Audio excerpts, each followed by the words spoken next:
This is weird. What's going on, people? How's everybody doing? I think there's only one person out there right now. Could very well remain that way for the whole stream.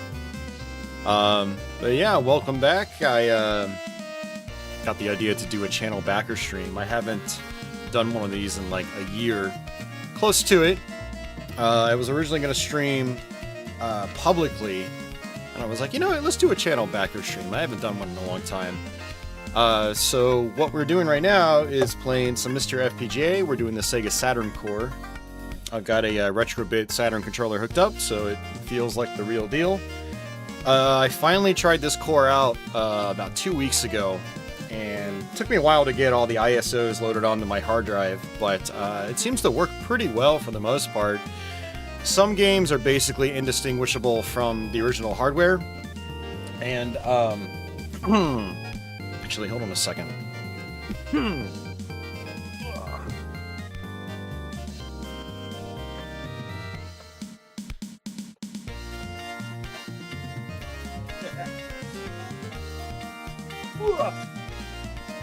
Speaking of original hardware, right here, this is the Sega Saturn.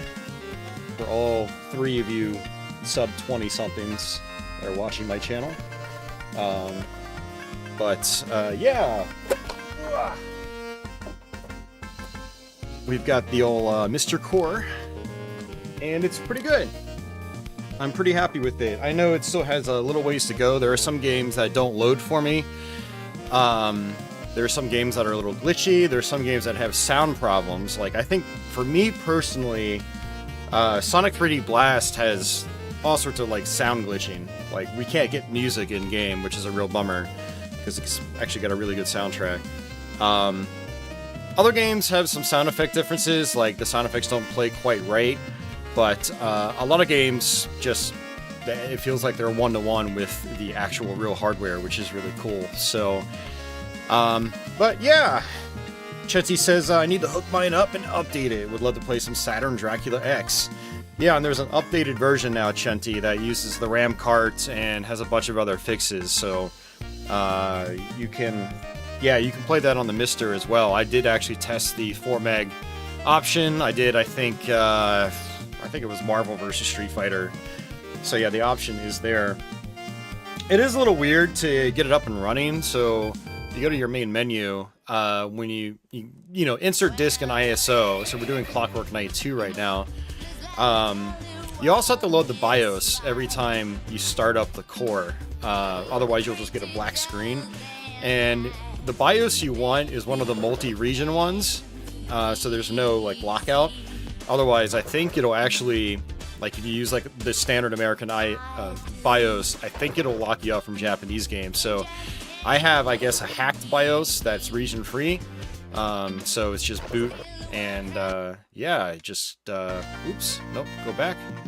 And then you can also load your cartridges, which I don't think I actually have any cartridges. Yeah, I don't have any like action replays or ROM carts or anything like that, but yeah, it's pretty cool. It seems to work really well. Clockwork Knight 2 here seems to be just like the Saturn one. I mean, it technically is the Saturn one, but I mean, it seems to be exactly as it would be if you're playing it on real hardware, so but yeah, this is a channel backer stream. I posted the link on Patreon. I posted it on my backer-only Discord section. I don't know if anybody actually checks that. I also posted it on my YouTube channel members tab, so we'll see if people get the link and start trickling in. I see Chenty is out there again. I appreciate that, Chenty.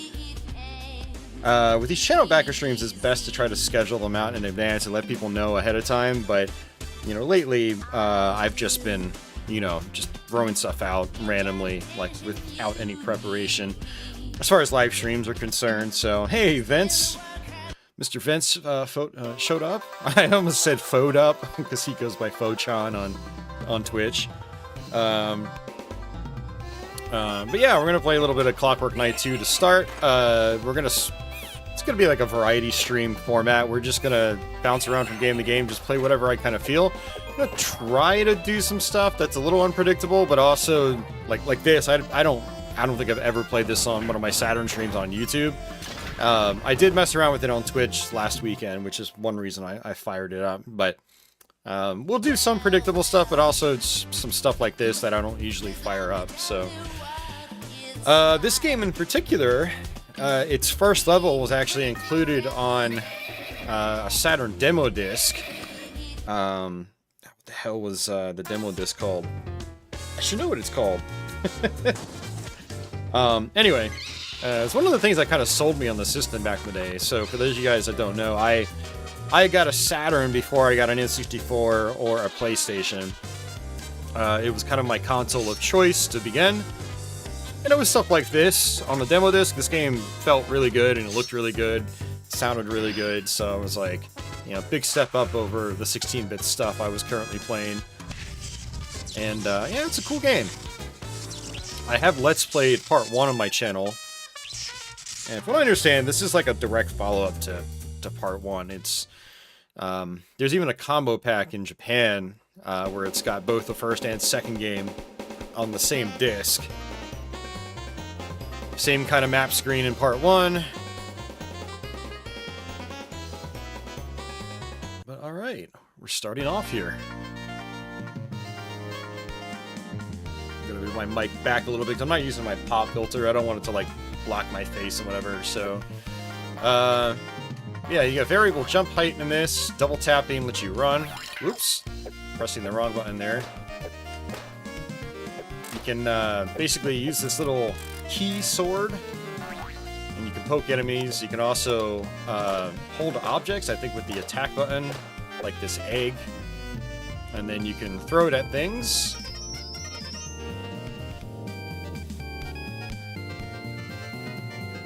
Yeah, what's really cool about this game is it uses, from what I can tell, some kind of like hybrid of like 2D and 3D, like basically 2D sprites along with polygons. And it's very effective. You know, it's very simple geometry and stuff like that, but it, you know, looks toy-like and it looks pretty good. A lot of collectibles as well in this. Oops. My health bar is down on the bottom left.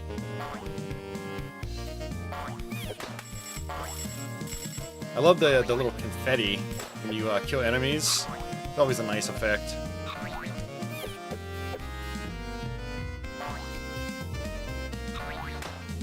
Yeah, from what I can tell, I want to say the levels in Part 2 are a little bit more, oh! That's bad. A little more exploratory than Part 1. That's his very, very strong Toy Story vibes. You know, that might be what they were going for. I can't remember. When was Toy Story? Was that like 93? Or was it 94? But yeah, that was a mega popular movie back in the day.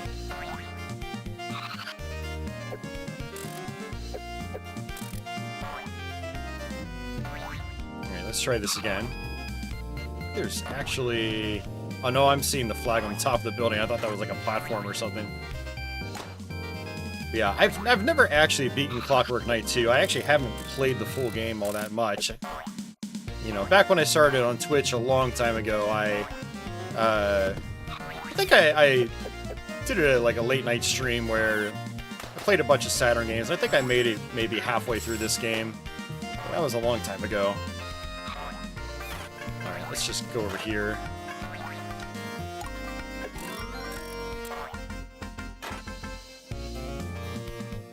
Shinty says the gameplay feels a little Donkey Kong Country-like. Yeah, there's definitely a little bit of that too with like the throwing.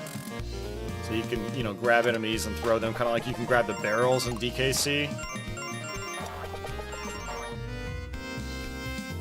Yeah, you can see there's like some white vertical lines on that back door. That's probably a core issue. I highly doubt that's visible in the original game.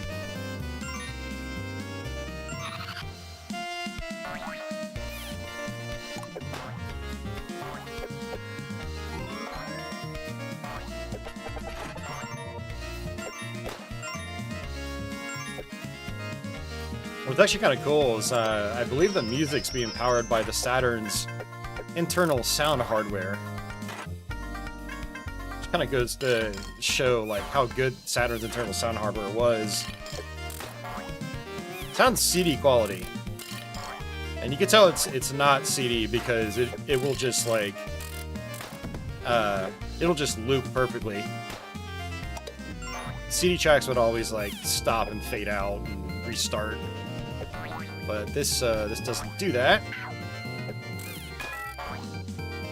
I think I can actually fall down there.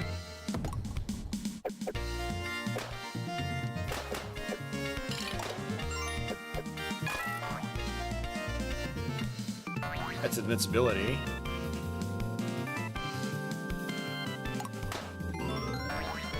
And I think we're back towards the beginning.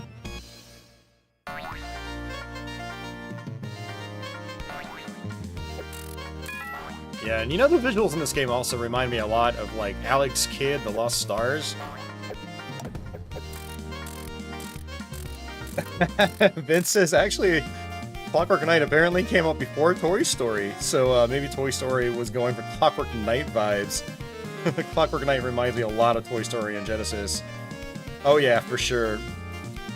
Yeah, Genesis, I mean even Super Nintendo Toy Story, I think they both do the same thing.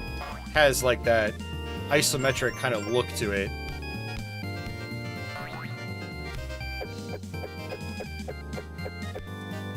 Secret area? Like the floor is a lot like Clockwork Knight in Toy Story, the game.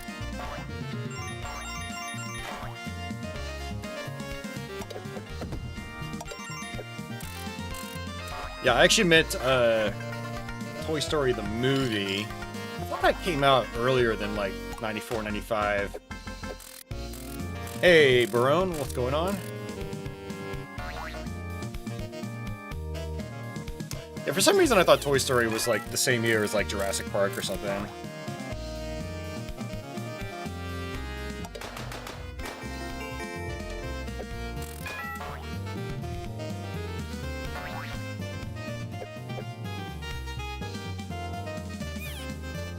Barone says the Toy Story developer was inspired by this game. Is that what you're saying? That's interesting. Toy Story on consoles, like the 16-bit consoles, it was quite impressive at the time. It was a pretty big game for both the Genesis and Super Nintendo. Looks like we're getting low on time.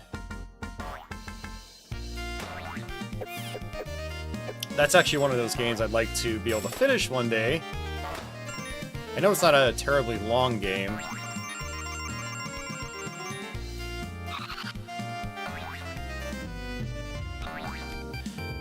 What's really nice about this game is like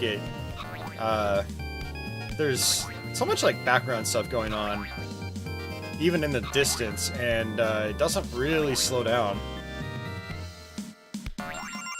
I do know Clockwork Knight 1 had a couple of like performance issues here and there, mostly on the boss fights, because the boss fights were all polygons. I don't know where I want to drop.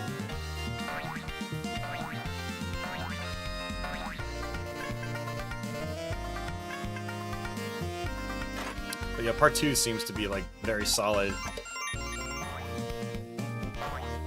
Right, we should be close to the end of this level.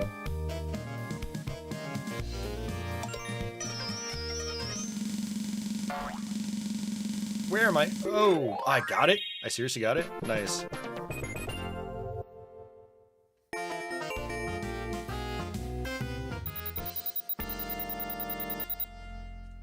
Chenty asks, oh god, really, man? You're gonna ask me this?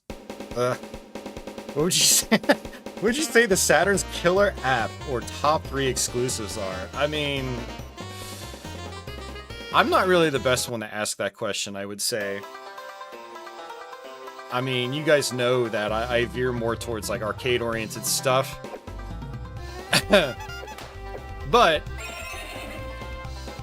you know, I want to say like Panzer Dragoon Saga, it's got to be there. Although I've never actually finished it fully. Although everyone I talk to raves about it, even my brother. We had it back in the day. I played it a bit and I liked it, but Never finished it. I don't know. People would probably say that as one. Myself, I love Dragon Force on Saturn. I think that's a top 3 for me, probably. Man, I don't know, Chindy. There's so many good games on Saturn. Like, Radiant Silvergun's gonna be there for me. It's one of my all-time favorite games. Panzer Dragoon's Vi. Panzer Dragoon 2.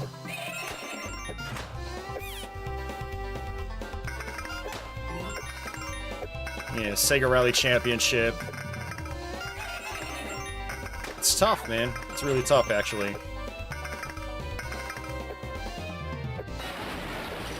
I mean, it really kind of depends on, like, the genres that you like.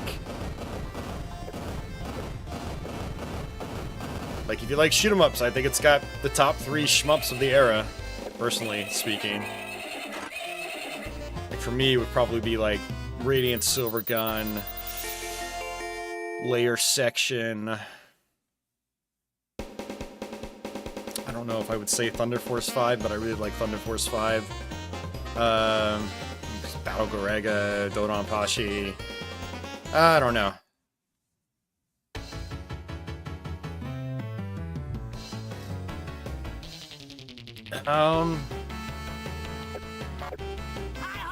We're at a boss fight.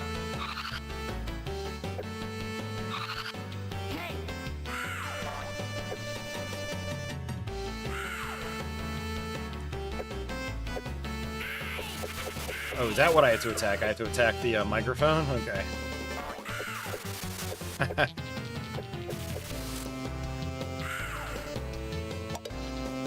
A lot of people will say, like, Knights is probably one of the best games. Knights is actually really, really fun when you try to actually figure out, like, how it scores and stuff. I don't think it's as interesting if you're not scoring, but if you're playing it for score in mind, it's very fun. This boss is cool. It's kind of, I'm just kind of like sitting here because I don't know, like, it's very busy. I just don't want to get hit by anything. Man, I'm trying to think what else is there that would be like considered top 3.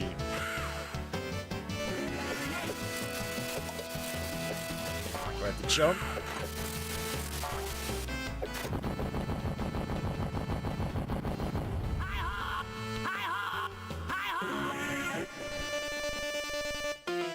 Yeah, so like, it's actually a really like, so those blocks, those, you can tell those are all like 2D sprites, just animating really well.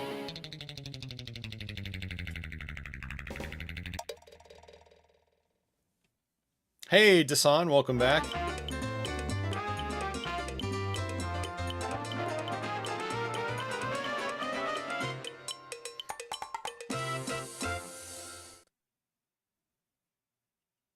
Oh yeah, you know what? I didn't watch his Toy Story video. I've watched plenty of his other videos. His insight into the Genesis is very awesome.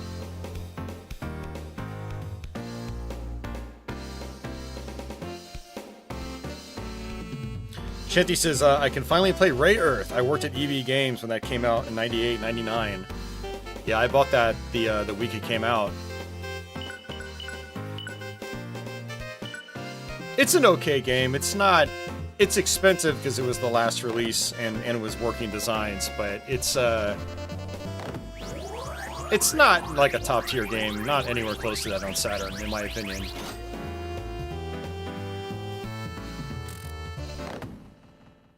Working, actually, Magic Knight Ray Earth is interesting because, like, it's like a 1994 or 95 game in Japan. Working Designs was going to bring it over early, but then they had a hard drive crash and lost, like, almost everything. And so that's why it came out so late, if I recall correctly. So yeah, late release, but doesn't mean it's like a really great release. It would have been fine for like 94, 95, 95, like if it came out then. But as the final Saturn release after Panzer Dragoon Saga and Shining Force 3 and a bunch of the other Working Designs games had already come out, it was a little Yeah, it's a game. It's fun.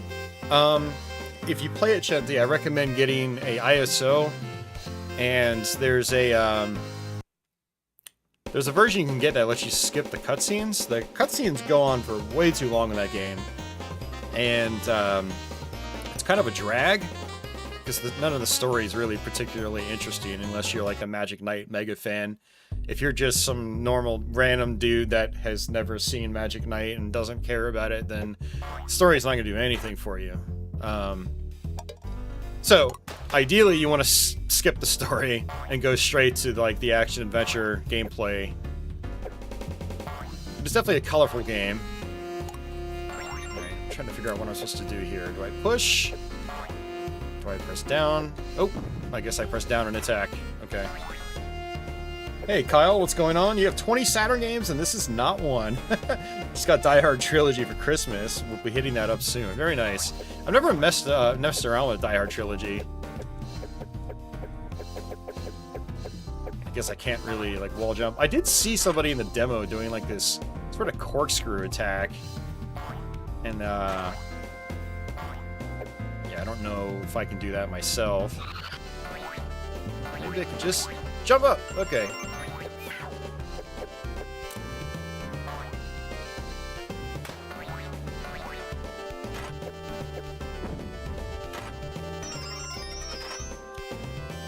Let's see. Dasan says, everyone raves about this game, but you never tried it. Really? Yeah, I think it's a pretty good game, Dasan. This is the second one. Apparently the second one's a little more interesting than the first one. It's got, like, more interesting level design. Could be seemingly a little more detailed and complex. But I still definitely recommend the first game. I think it's pretty solid. And the first one is on the easy end. Whoa. Still has all the same type of visuals and stuff like that. I wouldn't be surprised if the first and second game were supposed to be a part of the same game, but Sega rushed out the first one. First one was a very, very early Saturn game. Like, I think we're talking like 94 in Japan. So near launch, if not a launch title.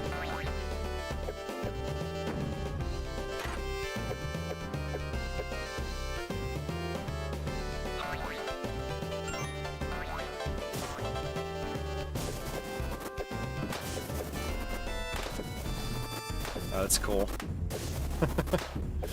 I like that. Oh, so there's sort of magenta ones you can pull back and forth. Okay.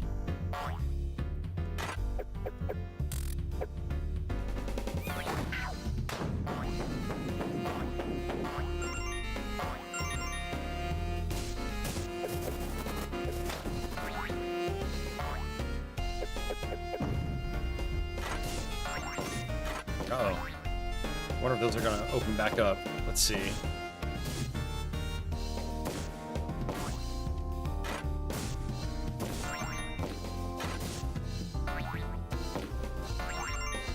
Uh-oh. Shoot. Did not mean to do that. I was trying to double tap run.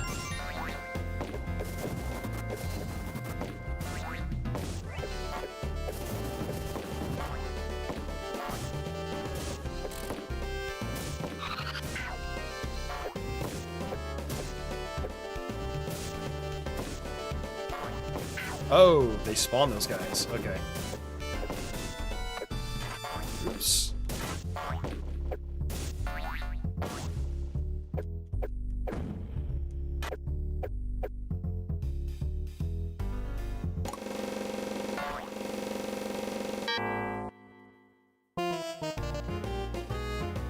Dasan says, nice to see you on cam. You quite like this stream format. Yeah, I only do this for the channel backers, and I haven't done a channel backer stream in so long.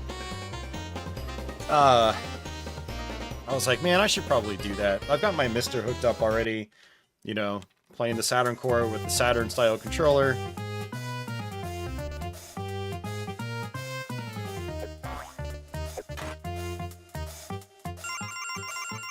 I'm trying to do more of these streams.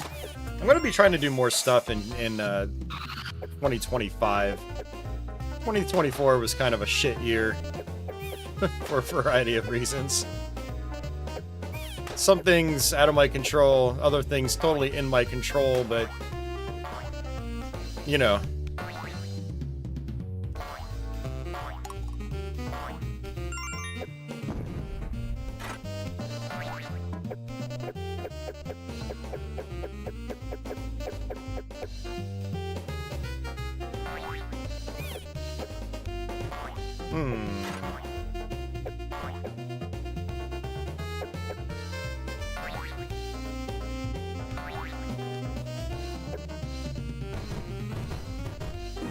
Oh, you can open it up.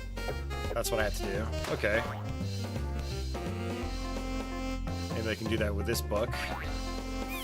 Or just do that. That's cool. There's not a lot of that sort of thing in the first game. There is a little bit of like pushing and pulling on boxes, but not like closing books and stuff like that.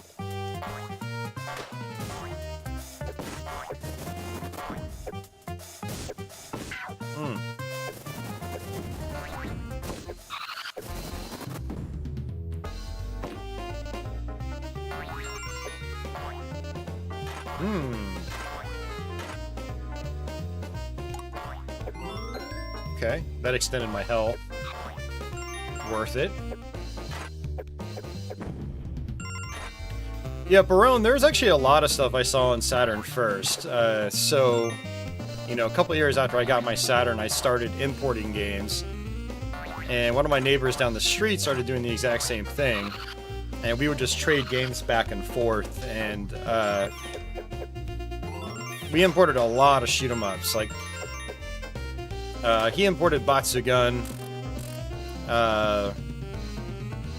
Is it Batsugun, Strikers 1945 1 and 2. Eventually ended up with Dodonpachi. Radiant Silvergun, obviously, is a big one.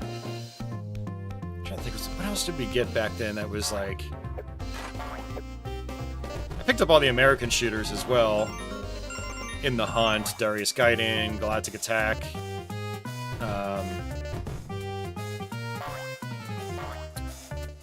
We got... Oh yeah, that's right. We imported Layer Section 2, aka Raystorm. Both pretty disappointed by that port.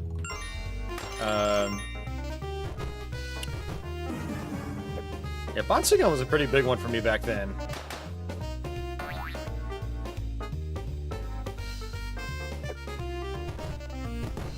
Remember getting the Konami Antiques collection back then, which has a bunch of like Gradius games on it for MSX, which is pretty sweet. I still like to go back to that.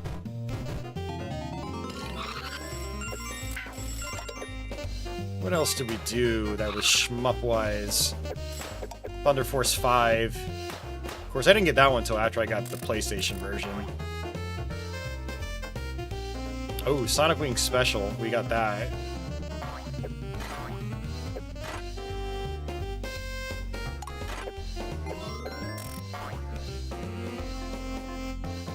I got Dracula X Nocturne in the Moonlight. That was my first Japanese Saturn game back then.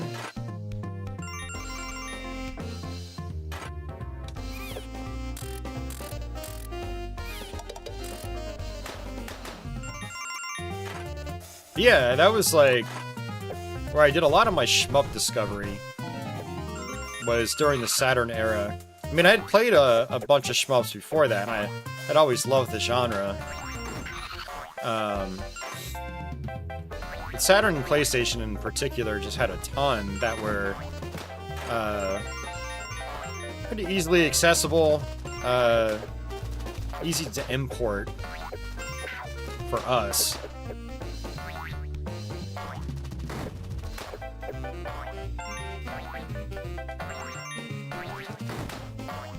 Oh yeah, Radiant Silvergun, obviously, that was a huge one for us.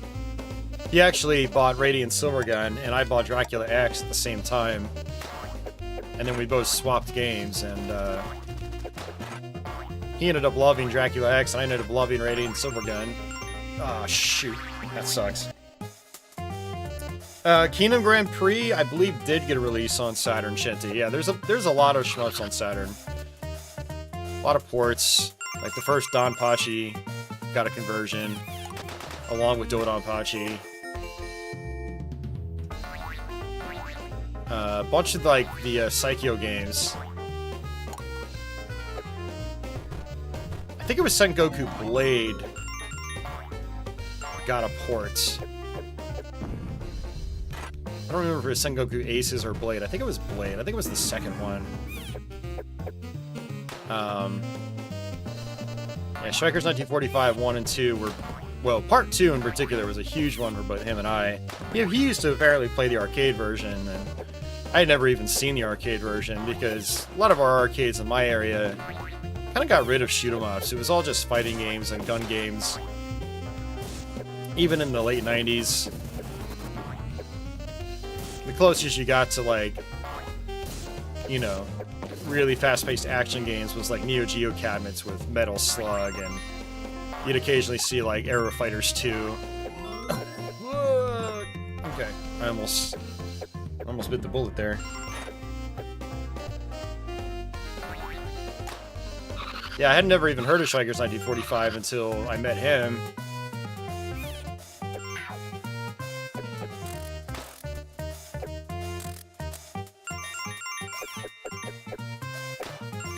Checkpoints seem to be pretty few and far between.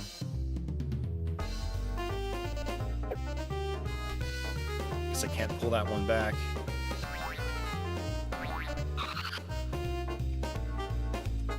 Hold on, I meant to actually blow my chat up a little bit so I can read you guys a little bit better without having to squint.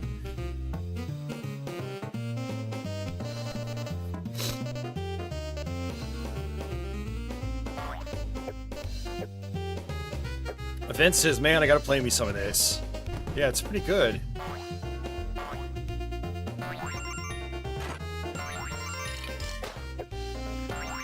Rowan says that he appreciates how this is more of like a pick-up-and-play kind of game, like from the 16-bit era. And yeah, I can totally see that.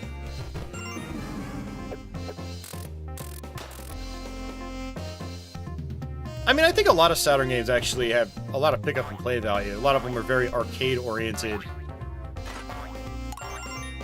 And then there's everything else. And role-playing games. But the Saturn didn't have a lot of platformers like this, like 2D platformers. I mean, I find 2D platforms they tend to be more pick-up-and-play than 3D platformers. You know, you can really only go left and right, sometimes up and down, like this game.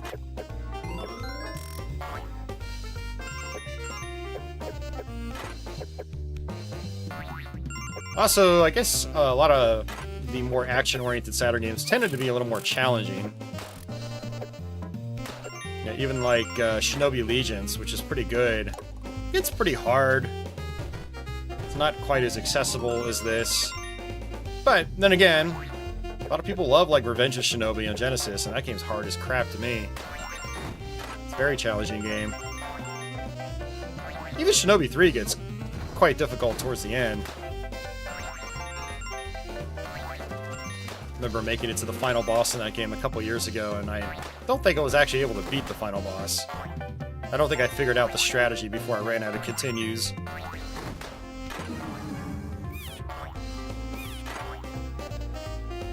The lack of checkpoints here seems to be kind of mean, though.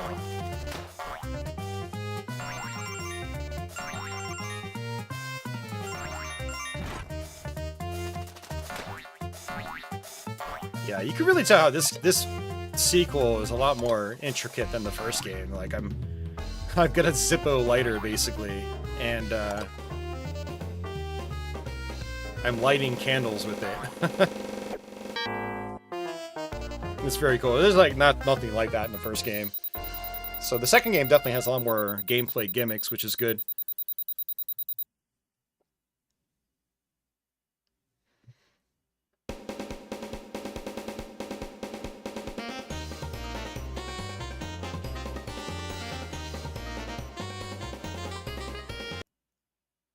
Yeah, you guys had mentioned how you guys have other ways of playing games like Batsugun and Silvergun. I still, some of the Saturn shmups, I still prefer playing on the Saturn. Even though they're available on more modern platforms, it just feels right on the Saturn.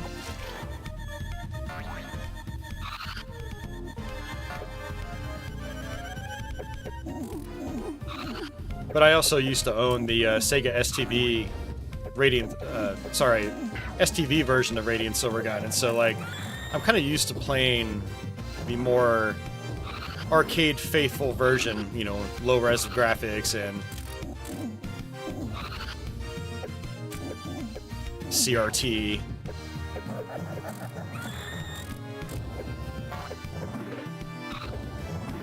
Also, arcade and Saturn Silverguns just feel like perfect to me. There's no input lag or anything like that.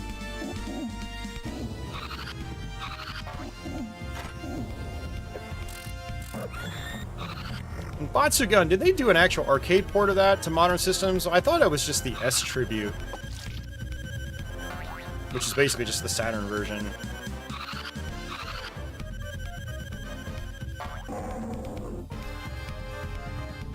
And I'm dead. Boss has some tricky stuff to it.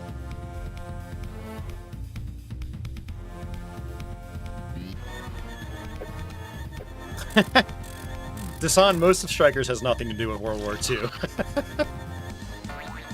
I actually do kind of wonder what the story is in that game, just for grins. Oh.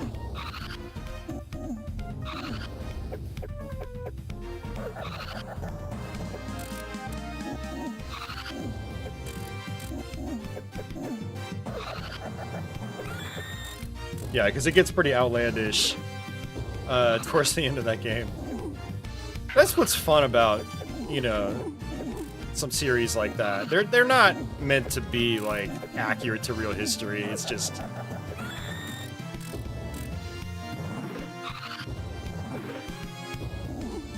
they obviously use some of the real history as a baseline, but then they just kind of go out of this world later on. It's part of the fun.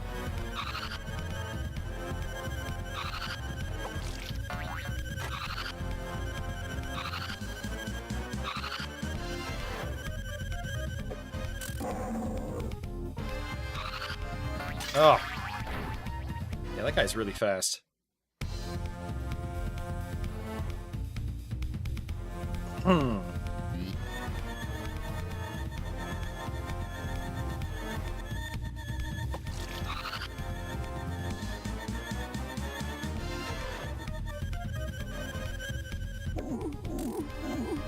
Yeah, and to that point, Barone, you know, I appreciate a lot of these old games being made available again on modern platforms, so people that don't have the original hardware can still experience them.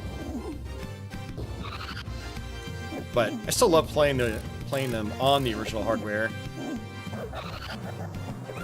Original controller, original screen technology.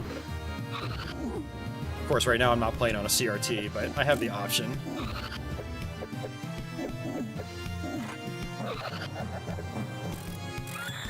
I still have 9 lives.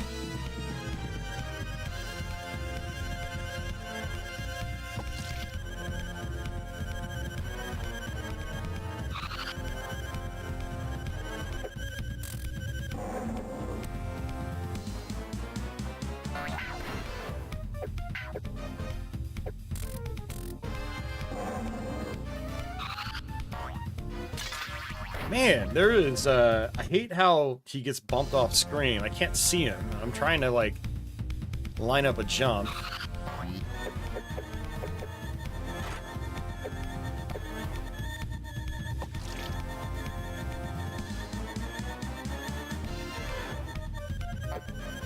I just realized you can actually get rid of the heads-up display with L and R. That's pretty cool. That was something you could do in a lot of the Saturn shmup ports, actually. Speaking of Saturn shmups, it's pretty cool. I've always liked that feature.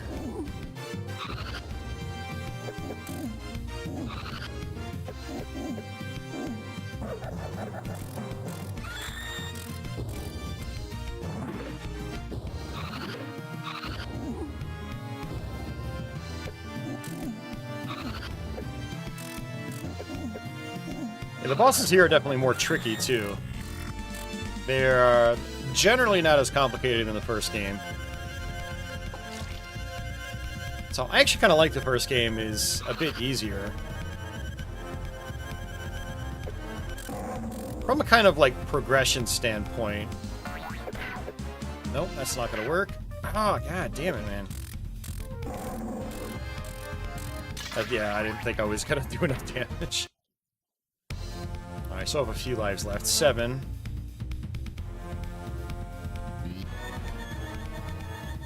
Evercade.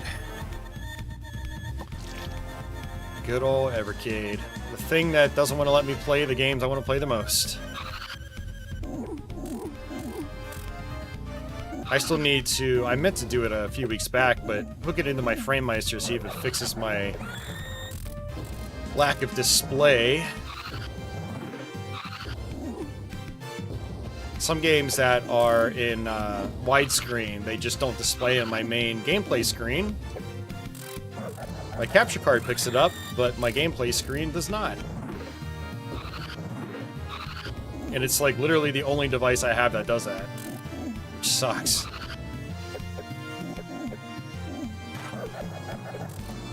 I want to play the Duke Nukem 1 and 2 HD.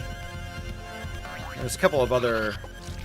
or like indie titles that are HD that also won't display because they're widescreen.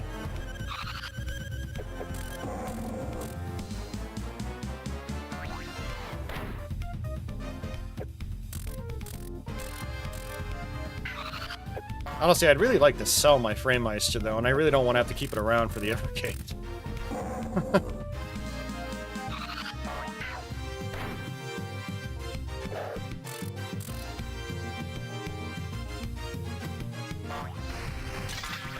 Oh my god, this boss. Jeez, man. What a difficulty spike.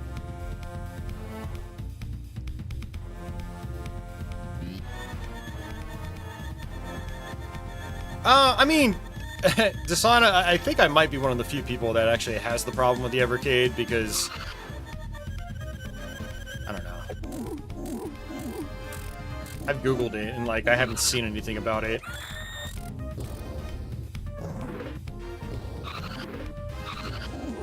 And also, it's, you know, it's by a company that's... I don't know. They're in your part of the world. I feel like they are more targeting, like, you know, European displays. PAL displays. But the monitor I'm running into, it's like a PC gaming monitor. It's meant for... It should be very flexible with the signals it takes, and like I said, I've never had a problem with anything except the Evercade. So it tells me, like, Blaze is doing something wrong on their end.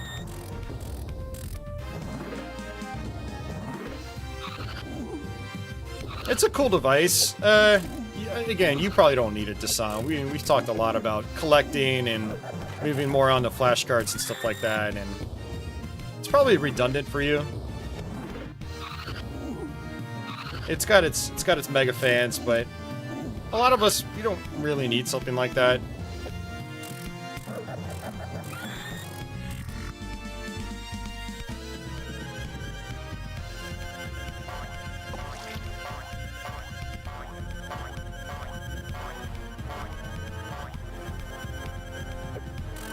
If it wasn't for Barone, I probably wouldn't have one. Jump!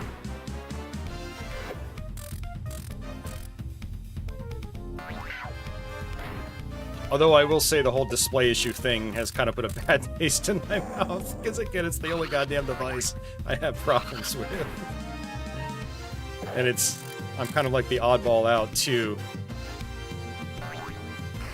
Yeah, I really don't like how this dude just goes off screen. You can't see him. That is just not cool. It's one of the only instances of, like, really bad game design I can tell so far in this game. God, and he's tanky as hell, too. There he goes again. Alright, Milo. Jesus, how many hits is he gonna take? Oh, man. Oh, my God.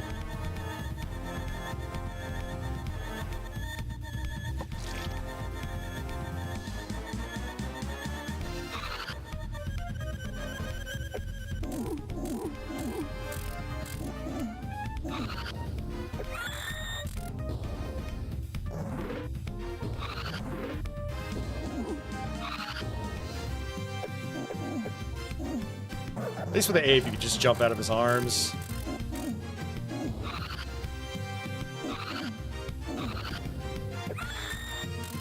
Definitely one of those kinds of games where it would probably be better if you could, like, hold down attack to run or use, like, the shoulder keys or something. I don't mind double tapping too much, but it's not the most responsive thing. If you could just, like, hold down R and just immediately run back and forth, I think that would be pretty handy. Kind of like in Gex.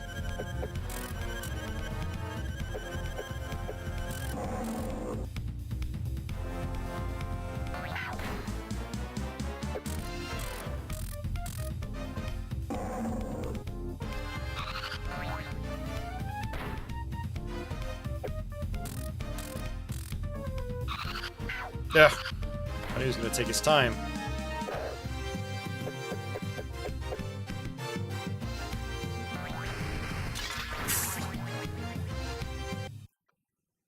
I should have let you at least, like, walk on his back or something, because, like, your jump is pretty janky in this game.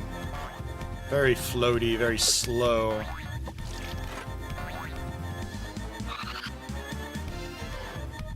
I'm gonna be sad if I lose all my lives on this boss. Jeez.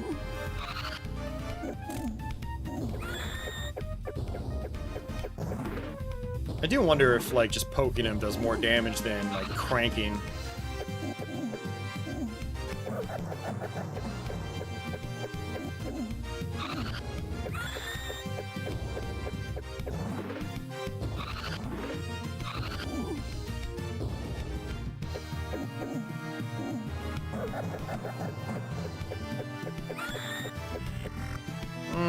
Can't really tell if there's a difference.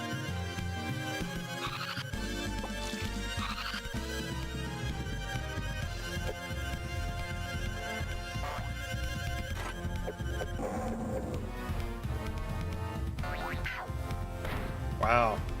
Okay.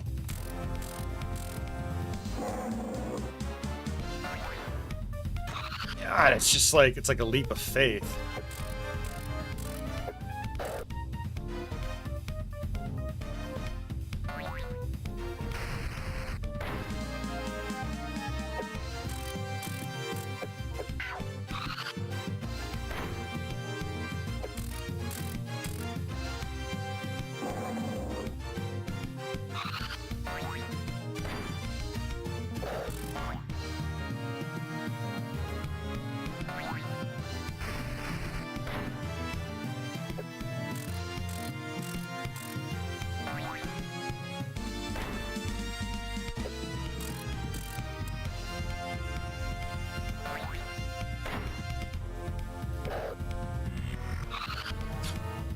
Probably have to learn a third form. It's like, what is this, the final boss already? This is very long for a stage 2 boss fight. Was this stage 2? Or was this stage 3? I don't remember. I've lost count already.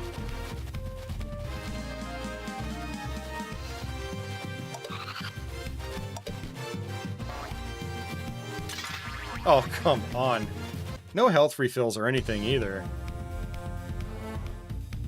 And this is just the normal difficulty, too.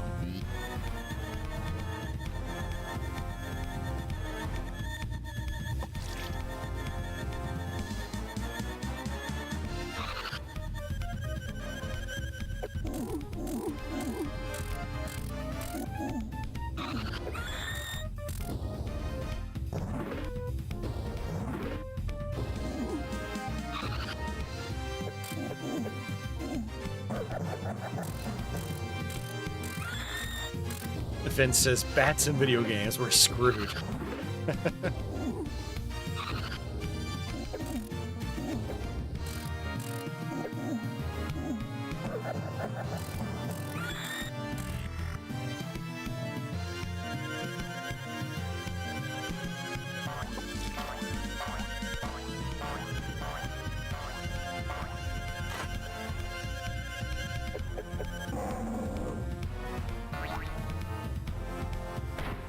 You're gonna have to wind up that jump to get over that guy. Fine.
How many hits do you guys think this guy is going to take?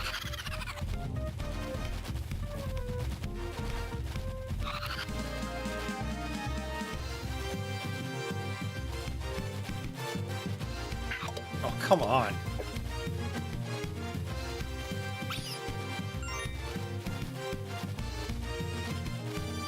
A little bit of a health refill would be nice. Vince says 7.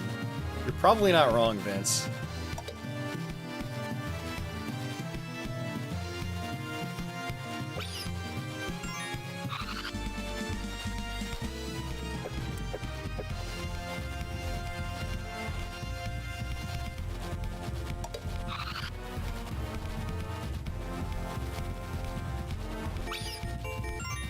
Looks like it might be 3.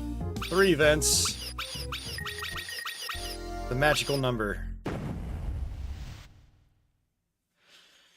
That was a little grueling for a boss that early in the game. It's just like that DKC2 fight. What fight was that? I've never actually finished that game. That was actually a bucket list game right there, is DKC2. And, yeah, I still haven't done it. Still haven't gotten around to it.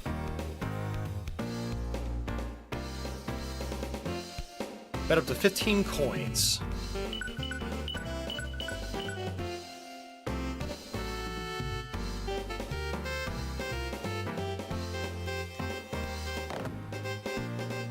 Alright, so you need either blue or red.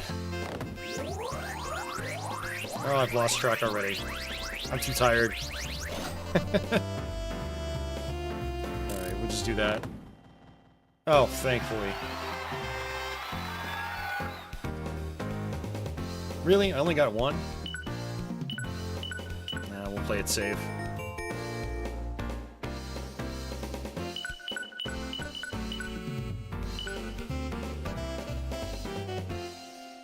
Little buzzard guy who hits you with the eggs. You know, I might have... Is that an earlier boss in that game?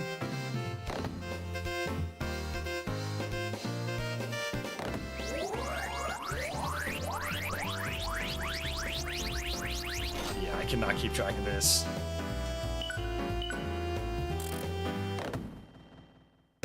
Okay, I'll take that. Well, actually, no, I didn't want to double or nothing. I wanted to keep that. Oh, okay.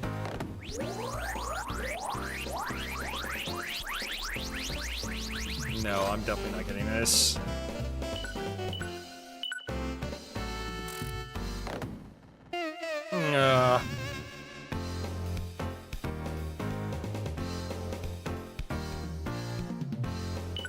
Alright, we'll just stick with 4 lives.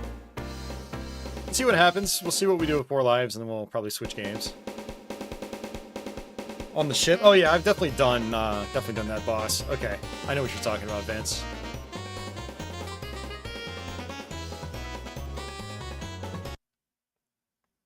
Yeah, DKC2 is a game like I need to try to finish. There's a lot of games I want to finish, but the older I get, the longer I do this, the less I feel like I'm gonna actually make that happen. Sounds depressing, right?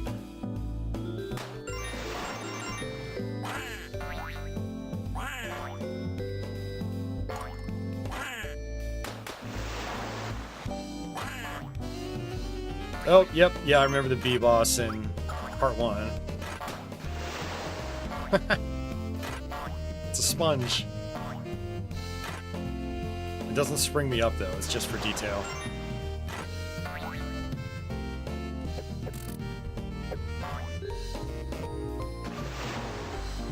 I thought there were pots like this in the first game, but it's not letting me break them.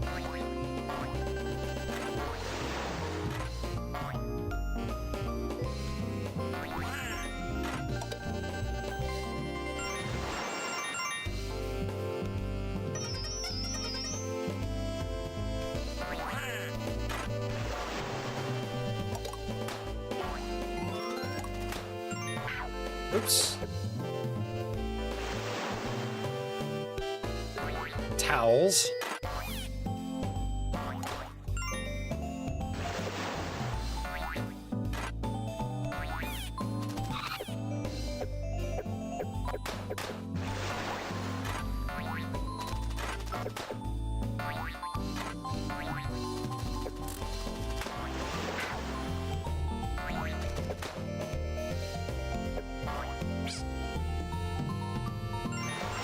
Uh-oh. I knew I was gonna pass that. I had to run and jump. Yeah, I agree. It is a pretty neat stage gimmick, yeah. What's not neat is that.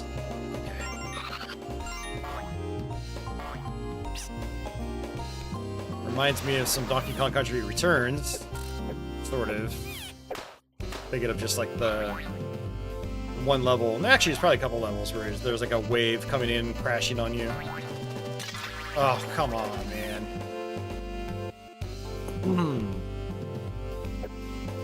So it's like there are no checkpoints. I don't really understand what, you run across those cards that, like, rotate. I always figured those were checkpoints, but I don't think they are.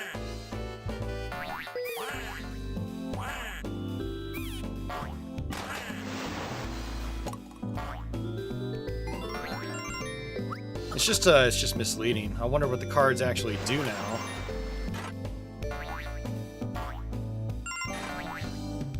Uh-oh.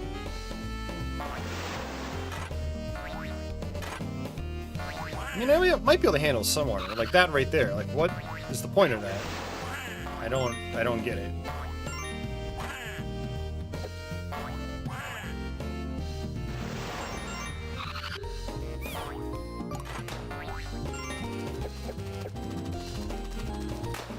I feel like there were checkpoints in the first game.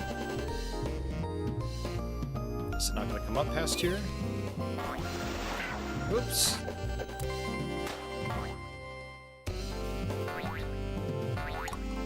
And I'm dead. Alright, 2 lives left.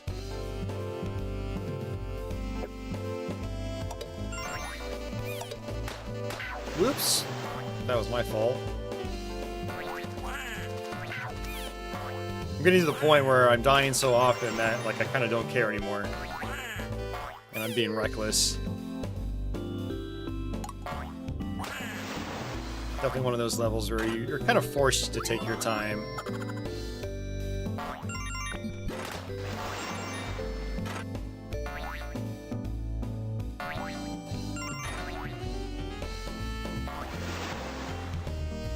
So I wonder if this actually hurts me if it touches my feet right here. Okay, it doesn't.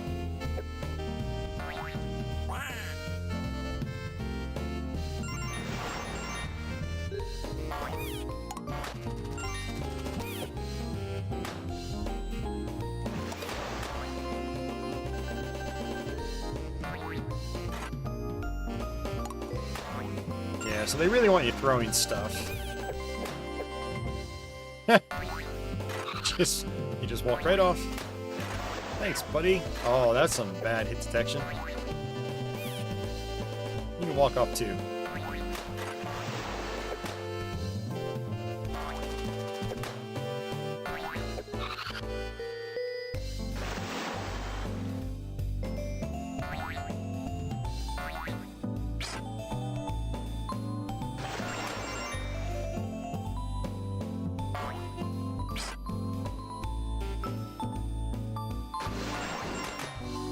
I got some health.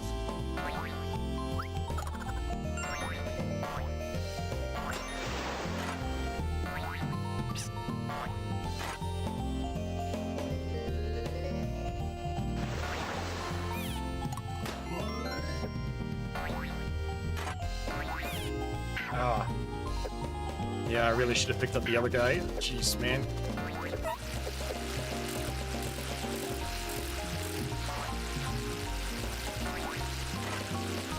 No!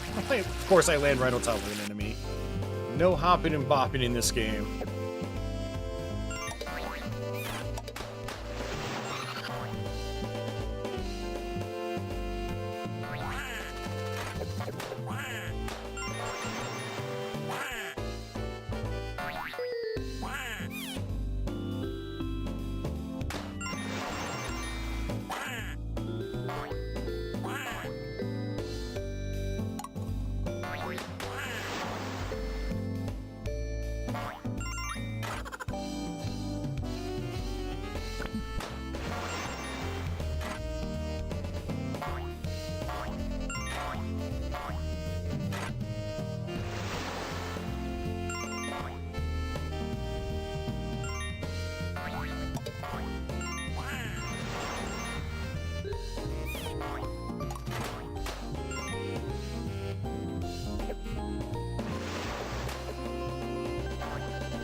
Come at me. There you go.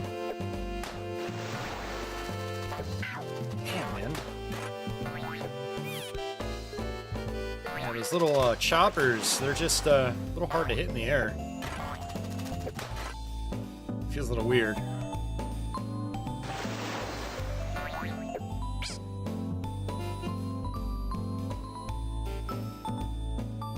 I love that mist overlay. It's really nice. Oh, it's steam.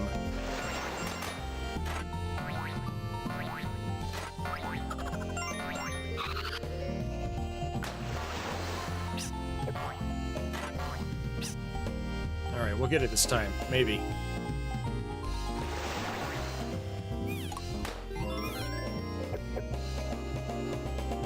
Oh, crap.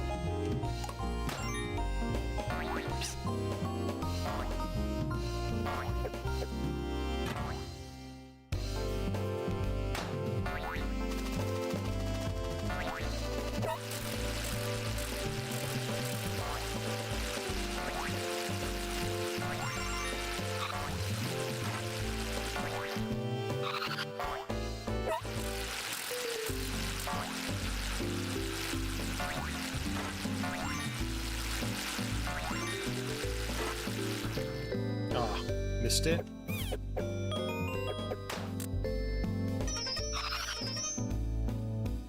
Yeah, so that's the second card, but I know I'm not going to start there.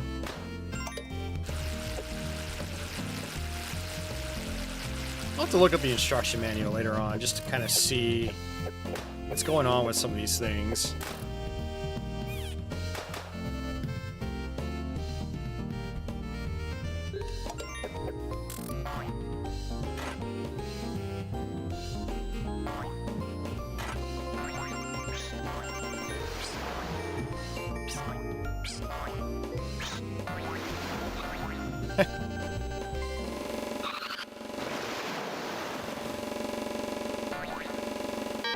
Oh, just barely missed it.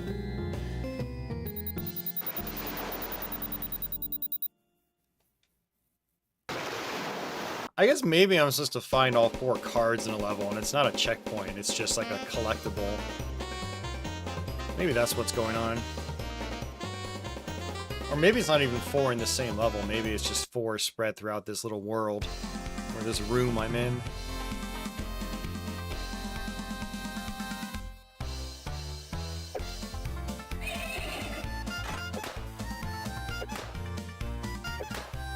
Yeah, you don't really have any levels like this in the first game.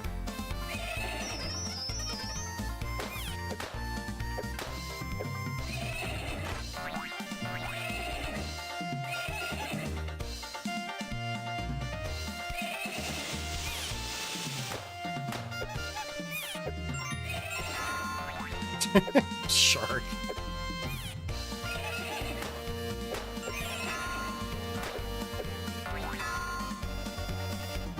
Oh, the blue whales bounce you back and forth. That's cool.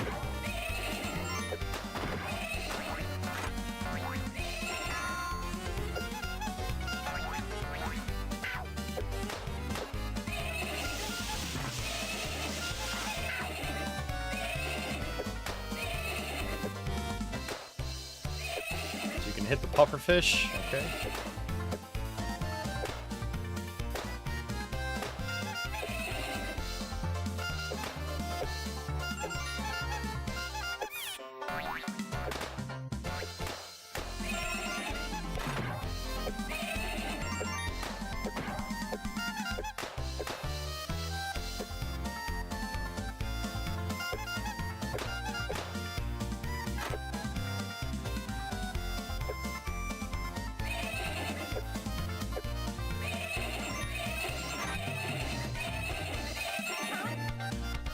Oh, yeah, there's another card up there.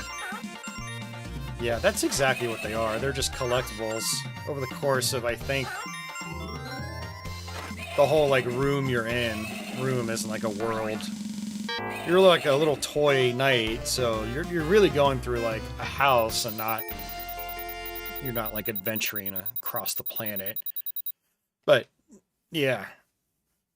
Well, no, it only had one for that level. I guess maybe there's 4 for each level. There's gotta be, because I had 2 in the previous level.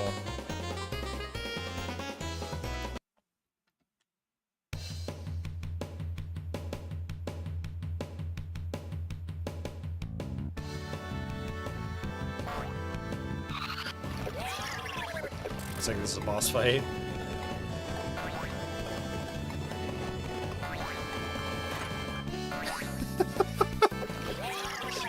Oh, jeez.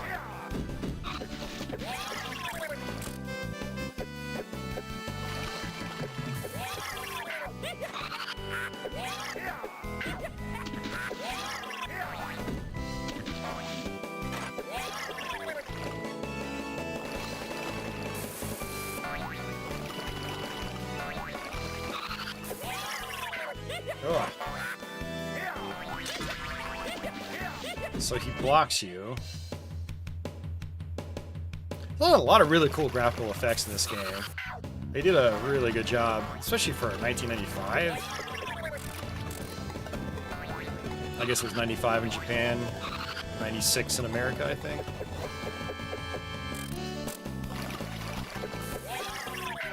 Oh, jeez, man.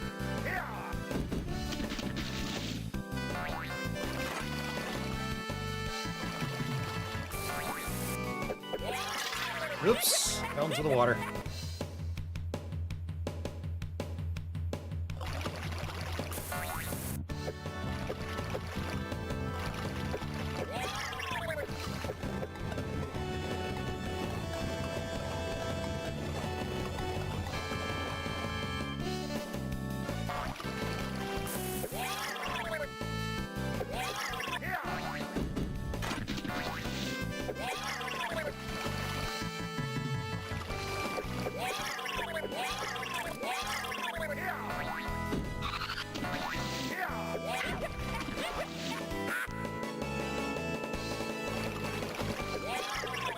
You know what? Another shmup we got imported on Saturn back in the day. My friend and I was Shinryu. Sorry, it came to mind because there's a squid boss in that game.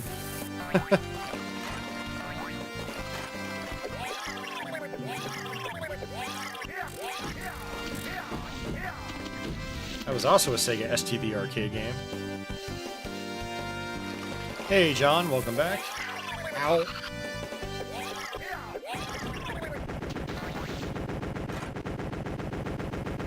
Not nearly as bad as the previous boss, wow. Not nearly as much of a learning curve. He goes...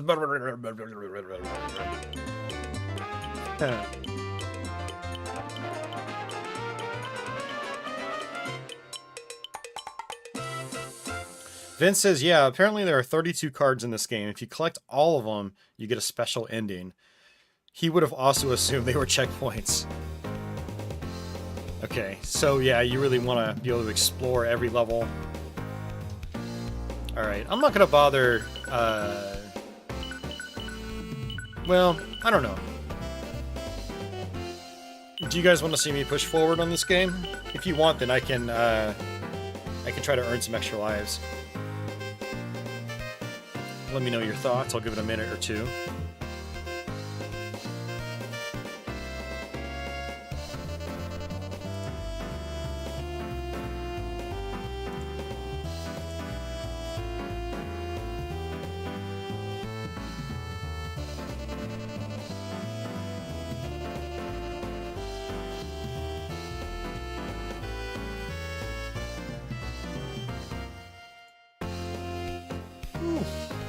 Man, the wind is strong today.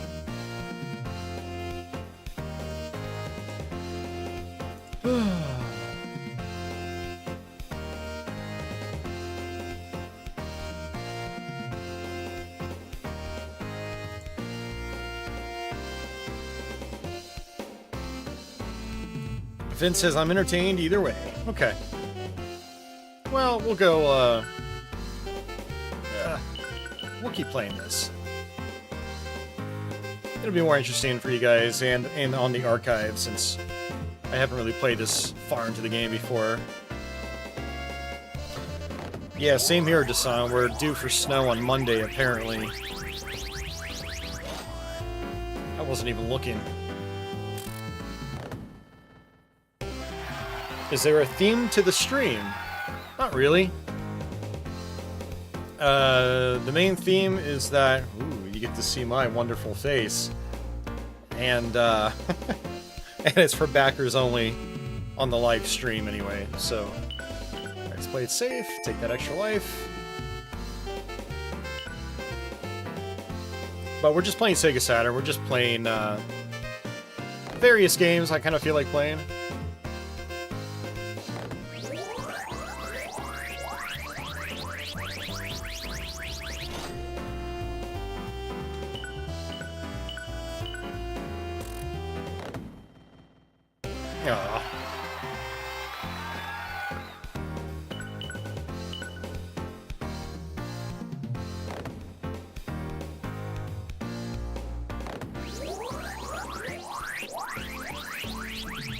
Seriously can't keep track of that. I'm just gonna pick whatever. Hope for the best. Ah, ha, ha. Oh no.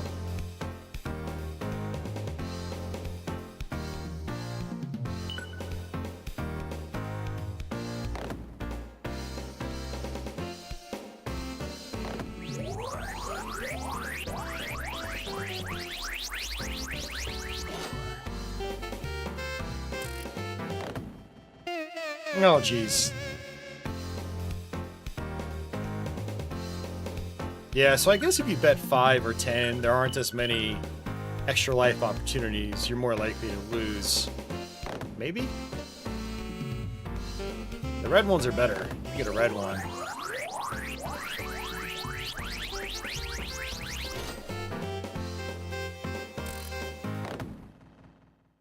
God, I don't want coins. I don't care about coins. I want extra lives, that's why I'm doing this. Hey, Talus! He says, hey Austin, I was pretty impressed by this game back in the day. It had great effects. He says, he thinks I'm nearing the end. Yeah, which wouldn't surprise me, because Clockwork Knight 1 is pretty short as well. You can get through that game in less than a half an hour if you know what you're doing.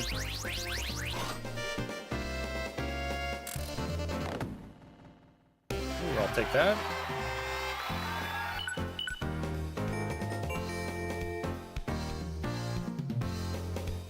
Vince says, oddly, the manual doesn't seem to say anything about the cards. Wow, really? Really, manual?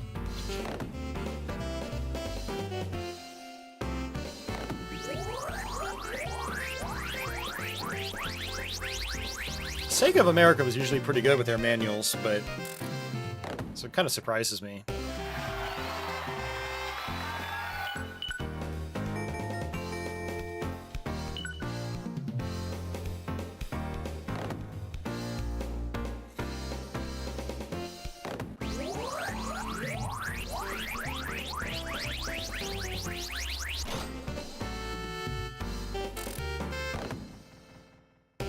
more coins! Yay!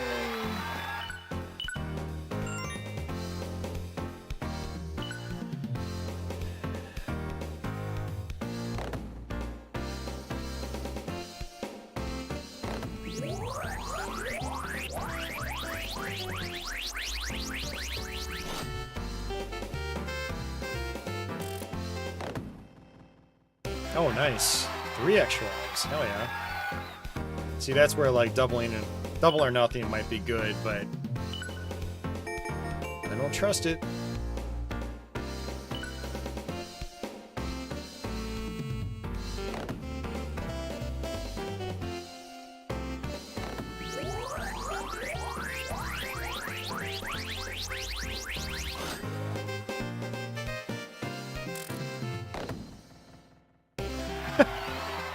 I'm not even making any real guesses. I'm just picking the one in the middle because I can't keep up with these things. I used to be really good at keeping up with the one I wanted, the box I wanted, but they spin around so fast. It's just hard to keep track. Maybe it would be a little bit better on a CRT. Oh my, are you serious?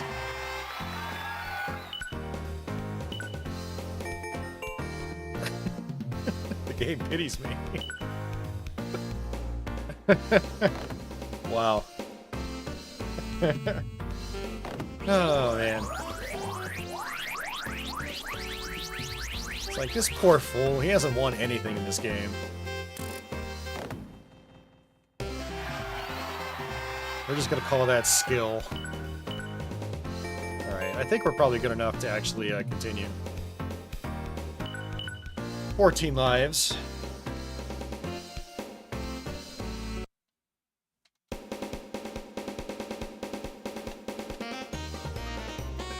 Clock tower. This reminds me of, like, the attic in the first game. I think it was the attic. Not really sure why there's a clock tower in a house, but okay. I understand the bathtubs and the sinks and stuff like that. Clock tower? Okay.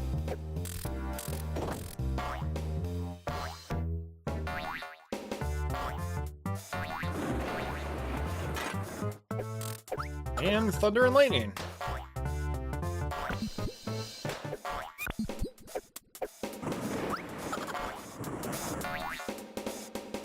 Yeah, these little pot bears were in the first game.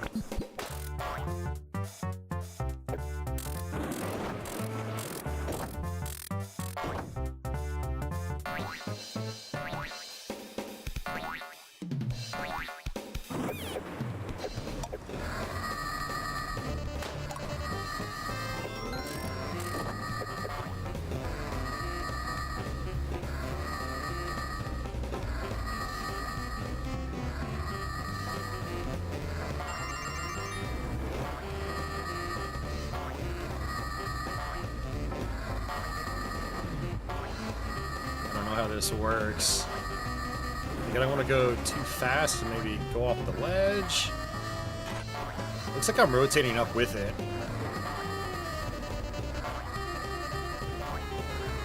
Sort of.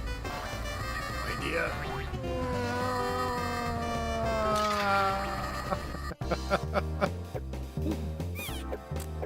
Yeah, that was kind of janky.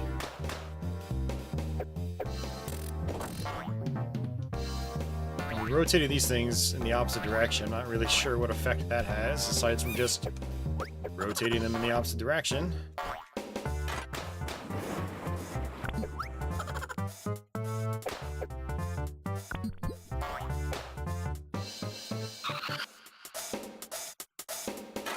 Nice. Slippery. Yeah, got some icy kind of physics. Oh, jeez.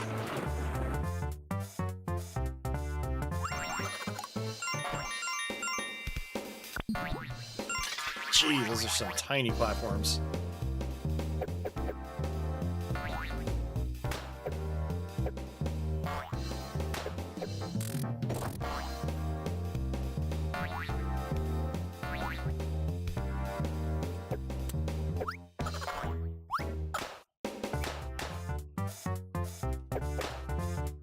course, it's just for the card. Do I even care that much? Oh.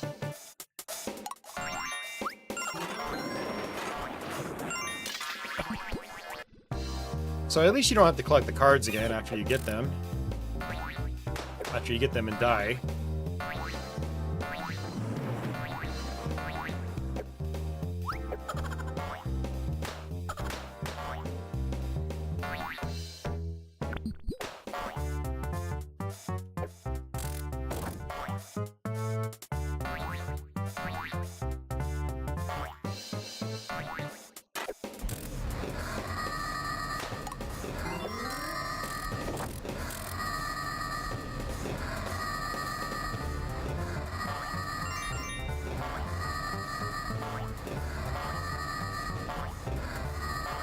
Oh, this is gonna take a while.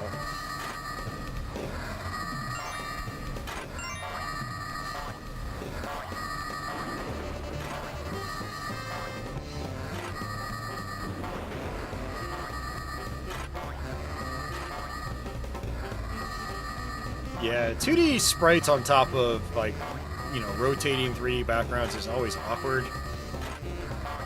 Unless it's kind of like Pandemonium is not 2D sprites, it's still 3D characters. But, yeah, it just always feels weird.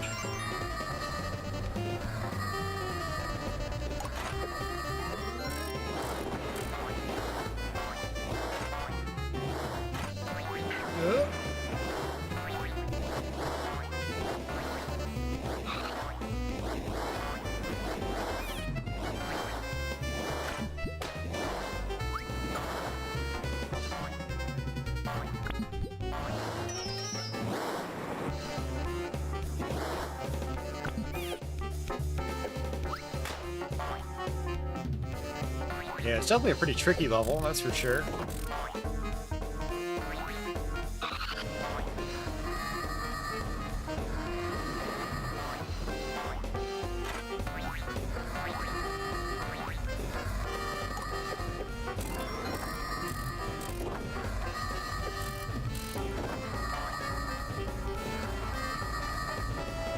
Oh geez, much farther gaps now.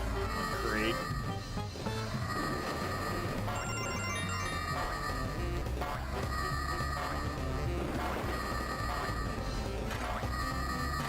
Okay.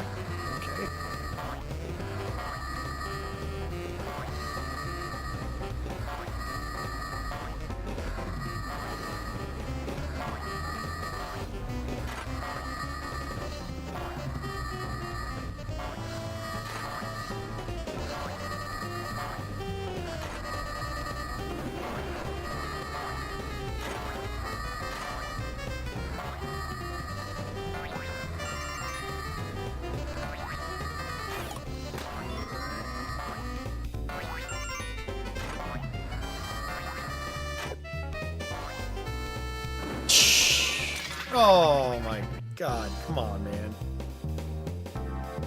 Oh.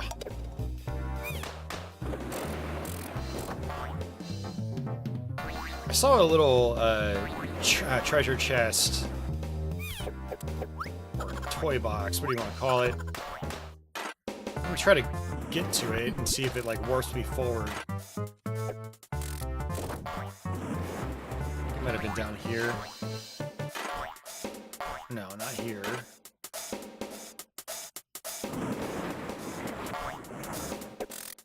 Oh, that's actually a different one. I didn't know that one was there.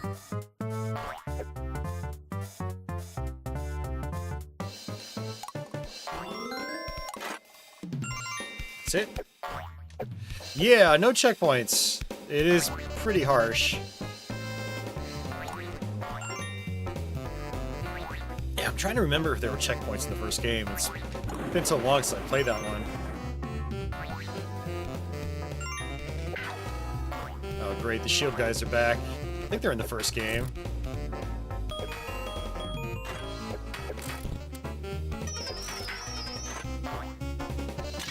Oh, come on.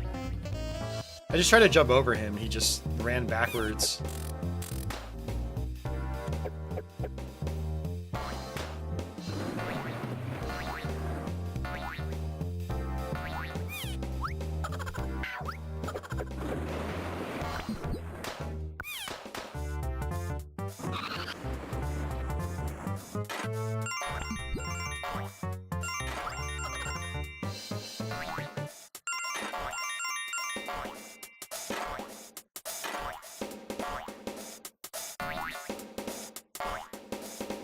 Okay, so yeah, rotating these things is what helps you get to that secret box.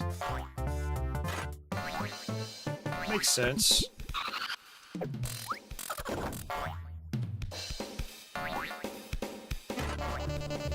So down here, you just duck.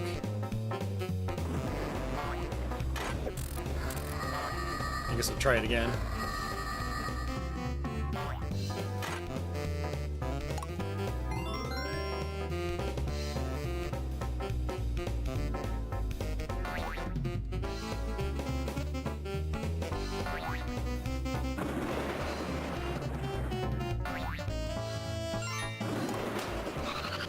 That works.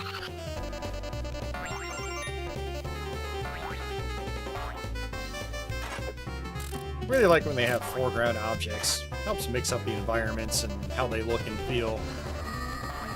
Oh, and it skips me all the way ahead. Nice.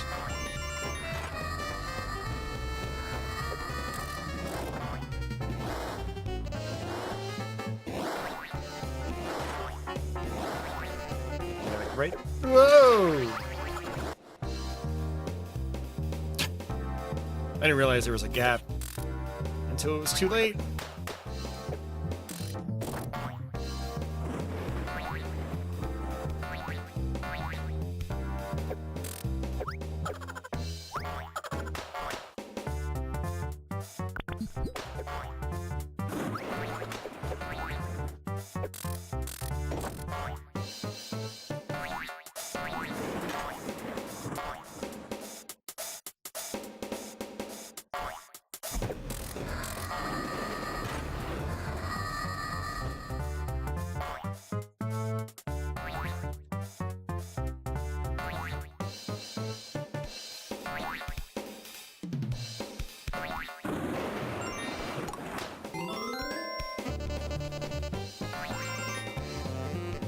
Shield or no shield, he dies in one hit with an egg.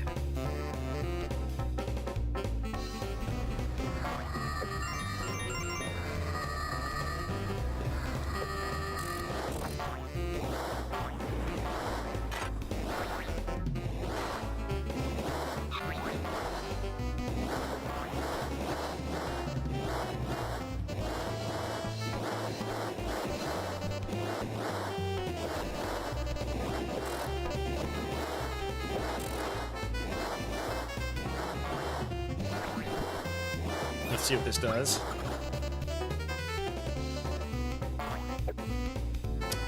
Yeah, it is pretty crazy they got these consoles working on MiSTer. For a long time, people said it would be impossible. And here we are now.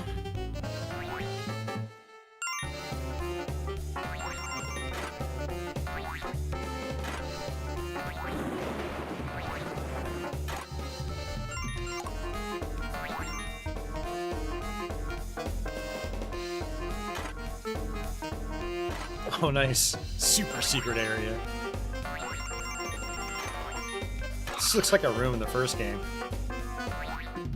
Ooh, 3 extra lives.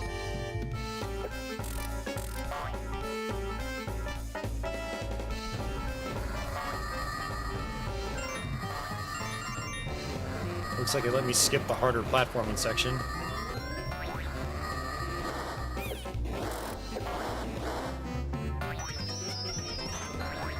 Ooh, I got a life extend for that. Okay.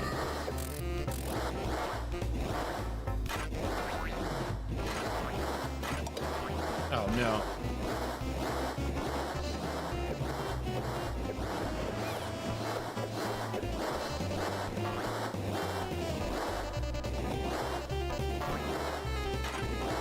Yeah, this definitely feels a little bit like end-game material.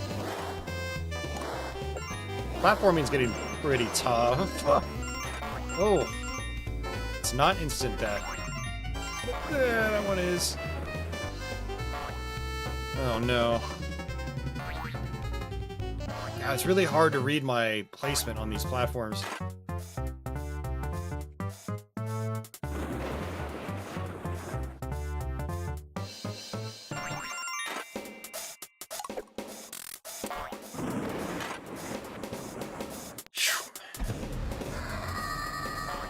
And no checkpoints to boot.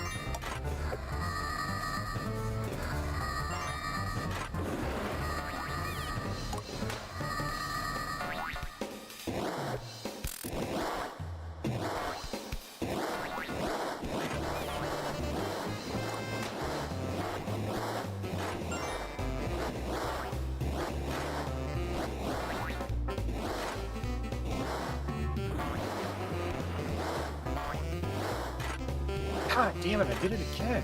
Ugh. You're so slippery, too. Hard to tell where you're gonna land, and you're slippery. Like, there's no shadow or anything like that underneath your character.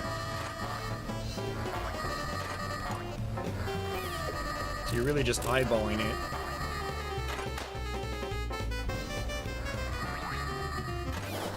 Whoop.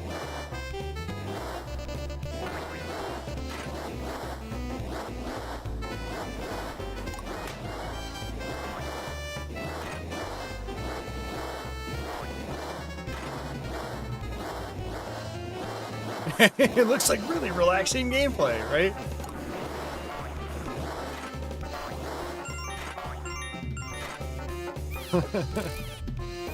I mean, like, in the first couple levels, it is relaxing gameplay.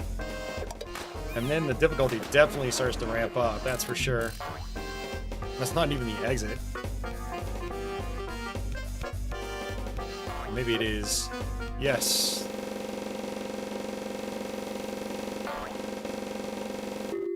We got it. I think that might be like the second or third one we got. Oh, and apparently I got all four cards. That's pretty cool. We've been streaming for almost 2 hours now. Wow. I haven't been playing this game that long.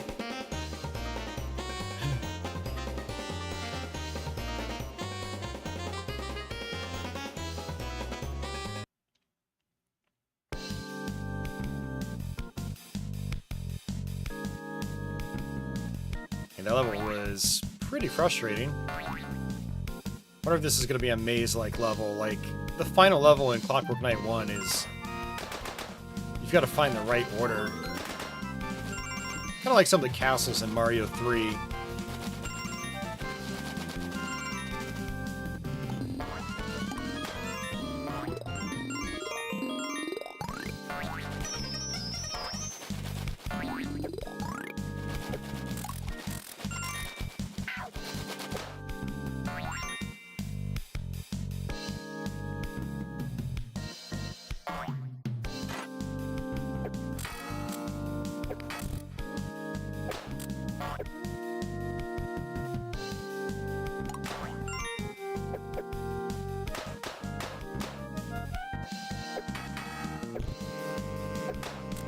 Alright, let's just poke them in the face and then touch their feet.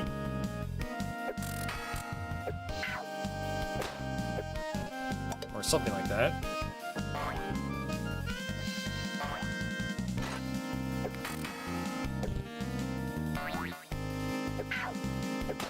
Can't jump over them.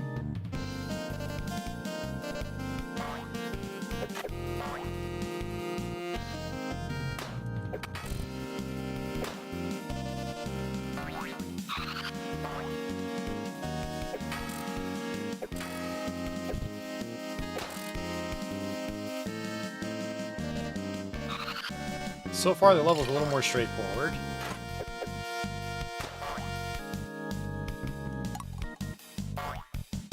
Got nothing for that. Sometimes those eggs will drop health pickups.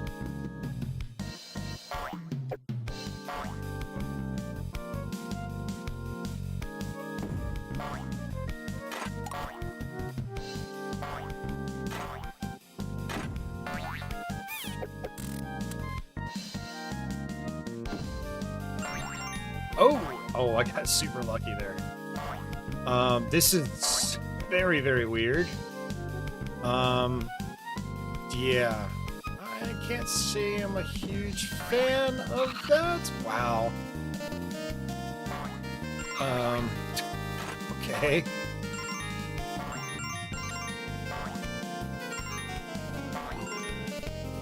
Yeah, geez, man. Half the challenge is just trying to get used to where you can actually land on these moving 3D platforms.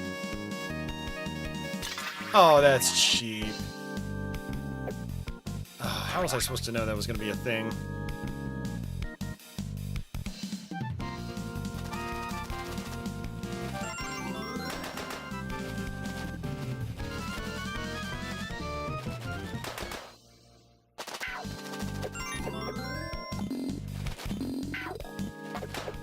The bat was behind the card.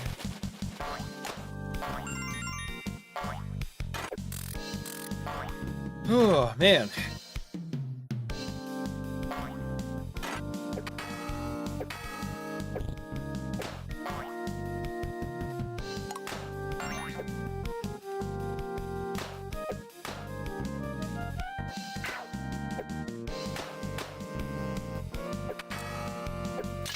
Oh, I got greedy.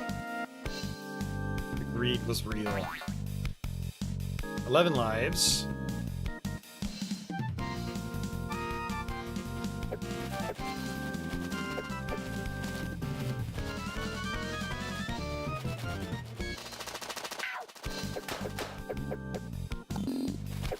You know, the first time I did that, my invincibility lasted me all the way to the bottom.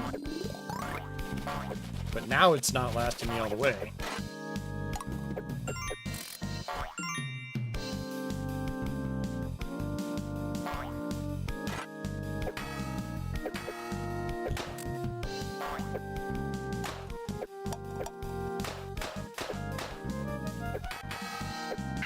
Oh, come on. I'm trying to duck an attack, and he did not duck an attack. He stood back up, and I ran right into the guy.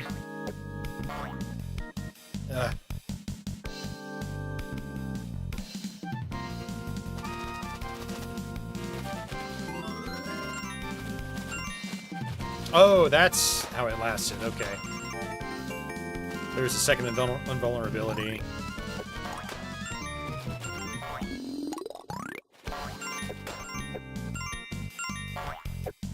That explains things.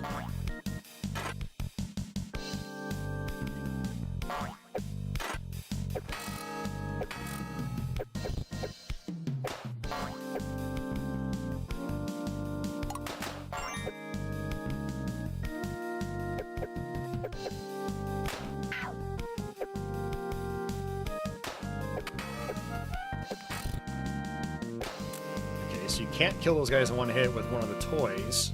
It's gotta be an egg.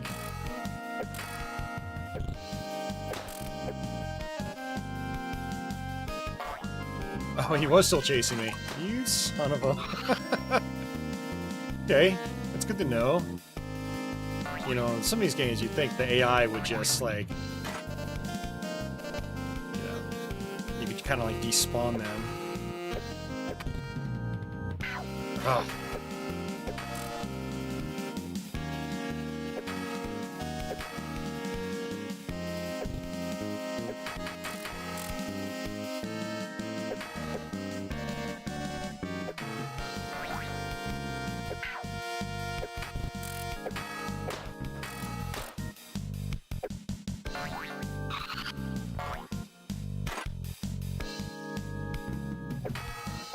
What?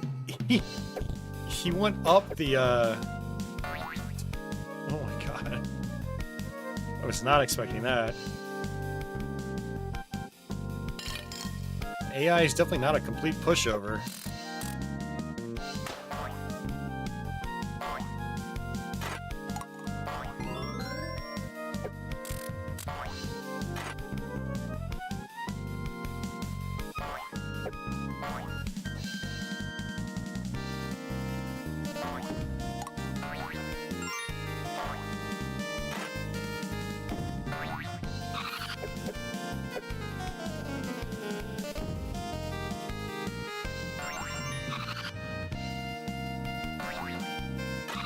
Oh, does not look like it should work.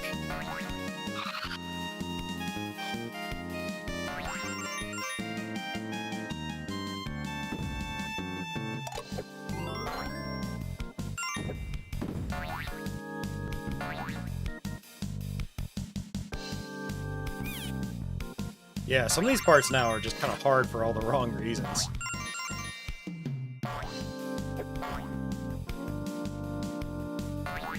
Like depth perception issues, stuff like that. Oh, jeez.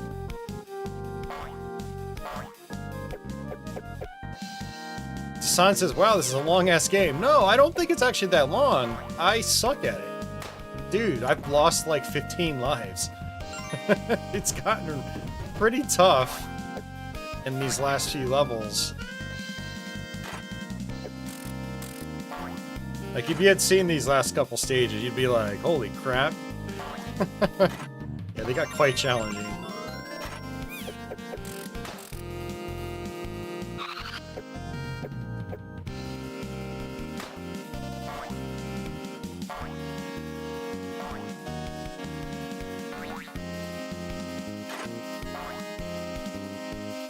Ugh.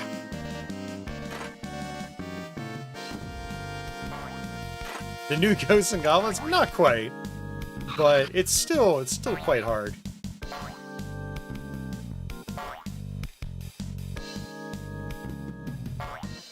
Alright, so I'm a little confused here. Oh, jeez. Like, look at that. It doesn't even look like I should be able to stand on that. Ugh. Really? You're just gonna give me an egg? That's it. Okay. Ooh! Oh, I thought I was special there. Thought I was clever. Did you see that, guys? I went over the ceiling, and then I guess I just clipped right through.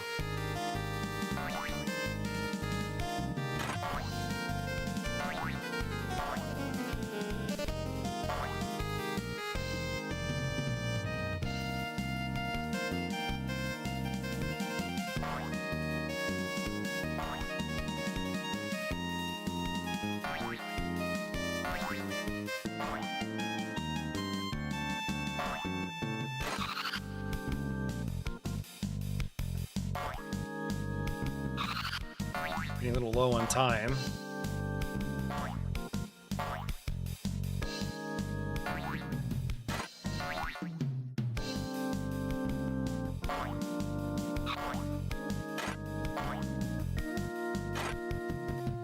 What am I supposed to do?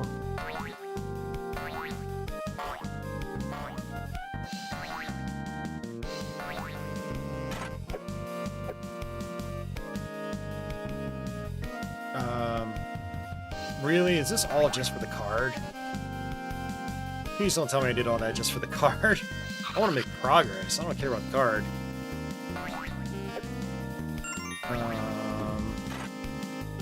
Help?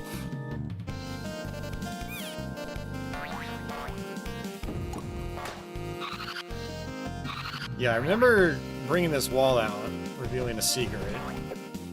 So maybe the secret just put me where I didn't need to be.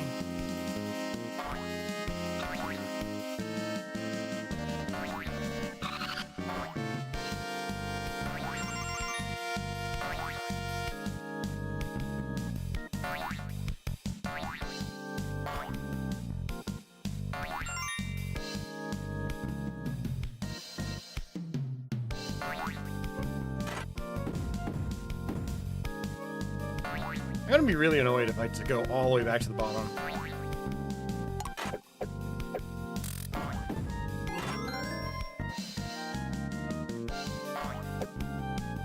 Oh, that was it? Okay. Yeah, so I guess that one block we removed,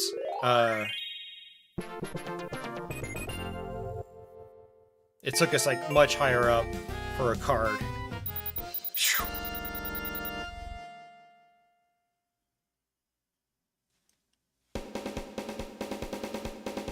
Oh, man.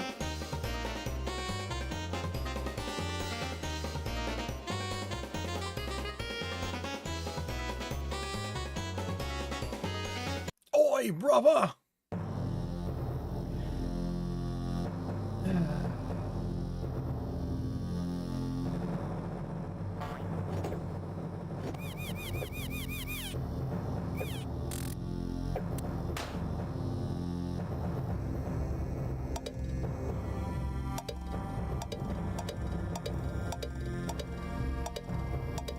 Guess I don't use them as ammo? Okay.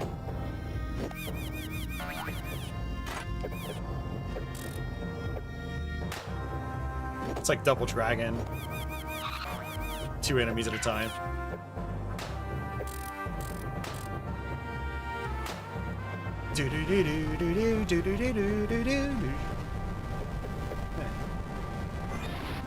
Oh, jeez. Okay. The final boss of the first game was pretty crazy, too.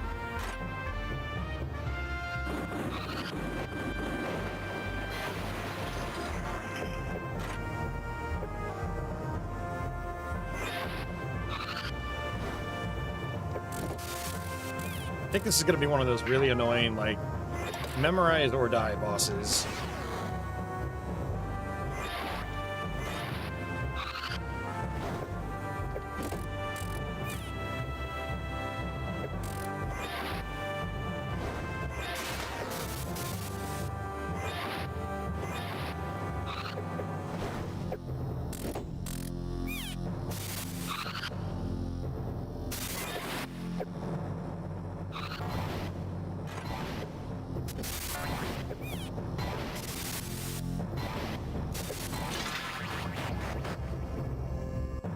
Okay.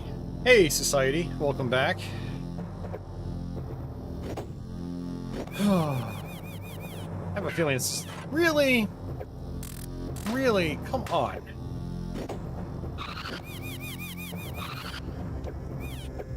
Tried to duck and attack him, and it just... My attack went right under him.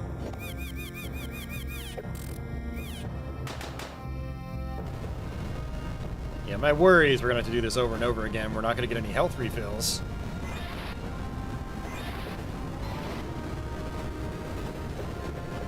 Gotta watch this every single time.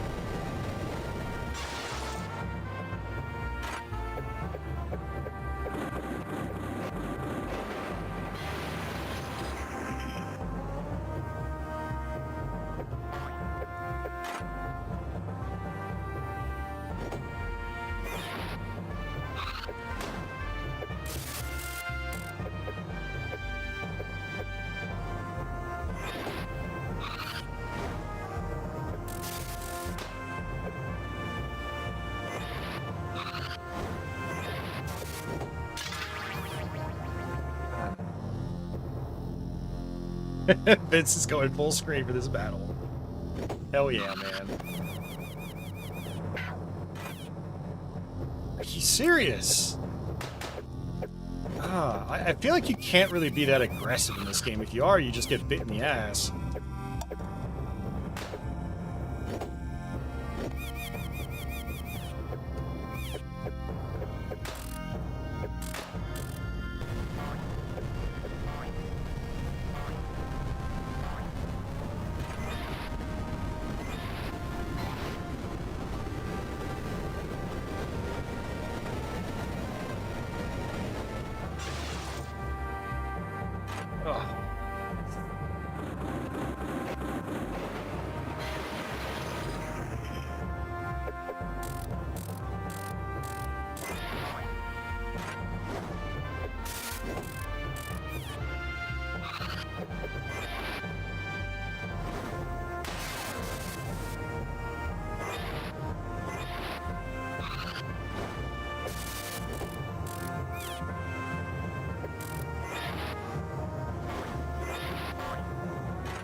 Did I really just hit him in the head?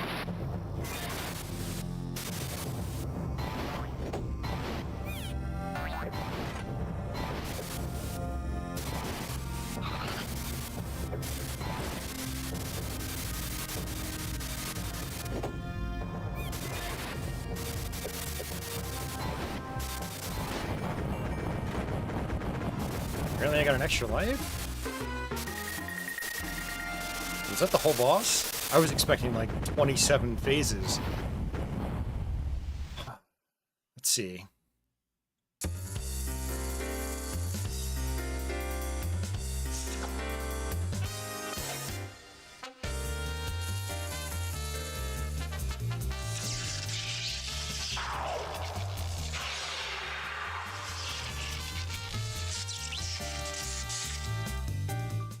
But wait, there's more.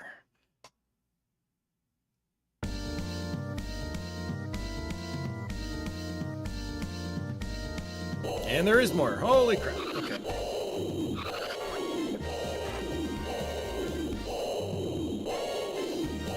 Sort of. Oh. Okay.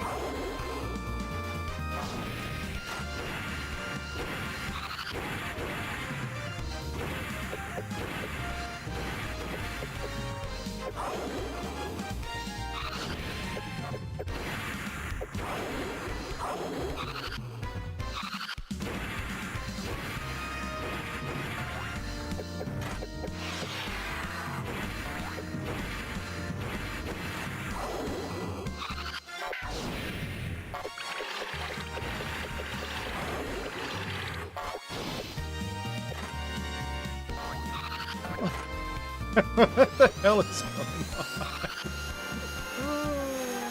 Hey, Flutter, welcome back.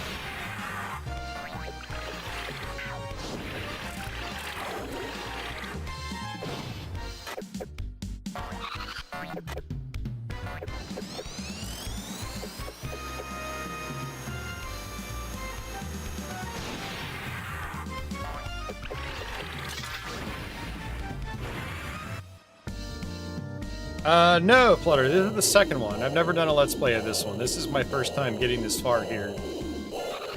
Yeah, you saw me play Clockwork Knight 1. This is part 2.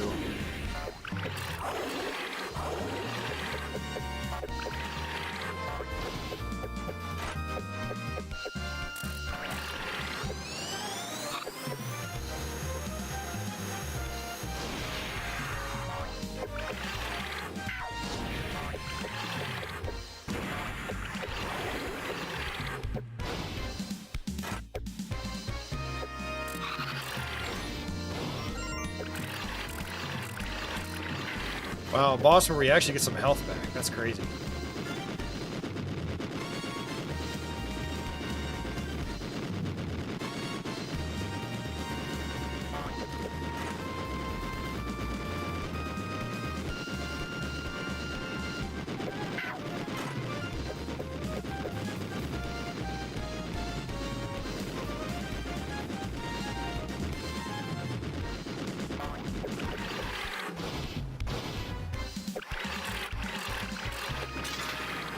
Okay, yeah, so that's not gonna work.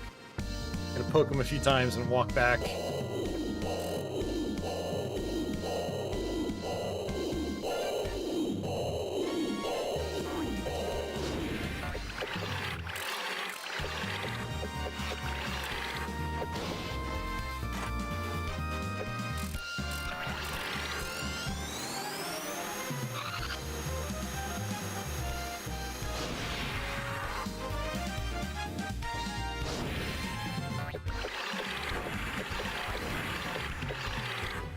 I mean, at least you can be aggressive with this guy. Hey, DG, welcome back.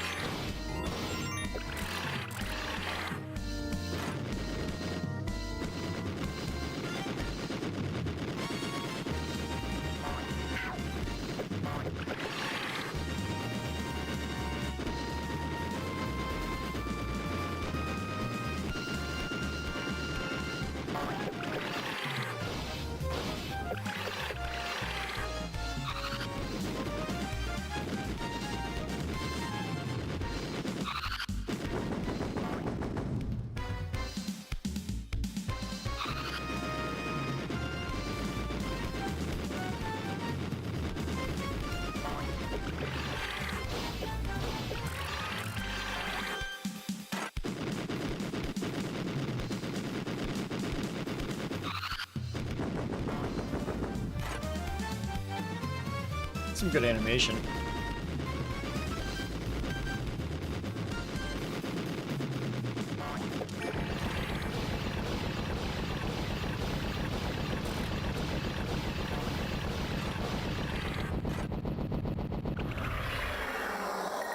Nice.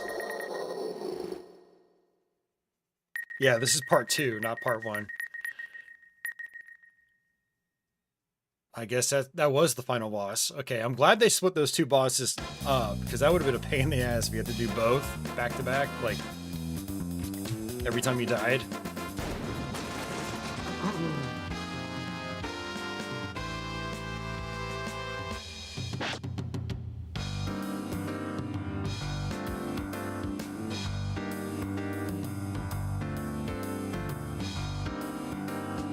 Yeah, that's pretty cool.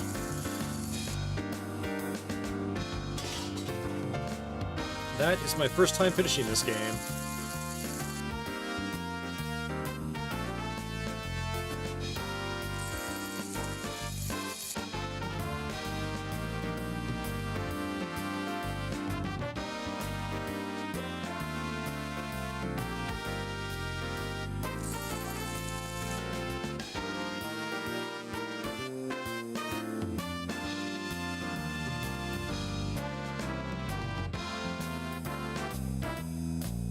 Thanks for the GGs, guys.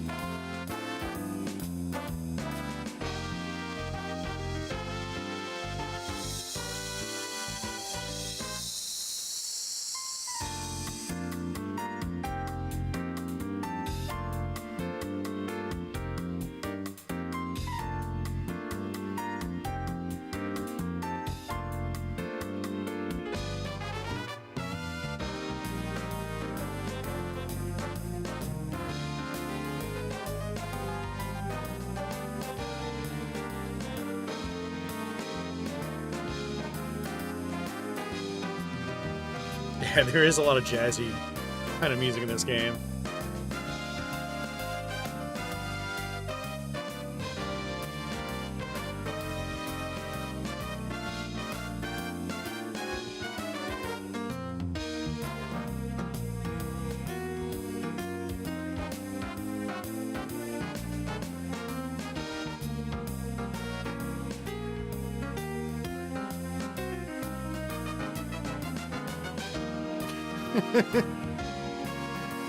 Maybe all the toys were just possessed.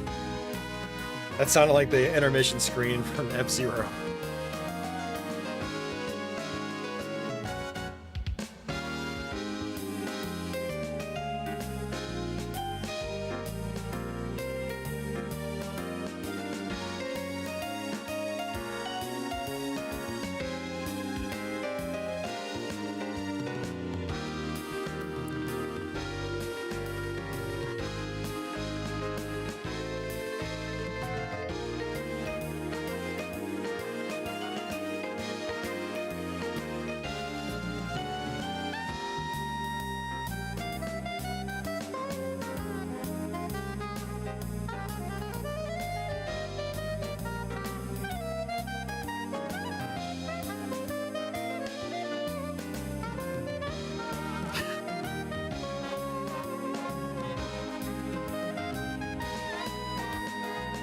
It's a lot of toy lore here.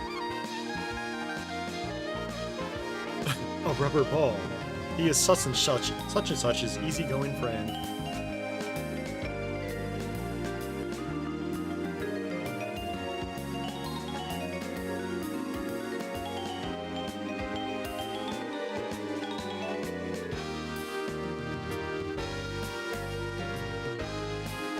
Yeah, all your favorite characters.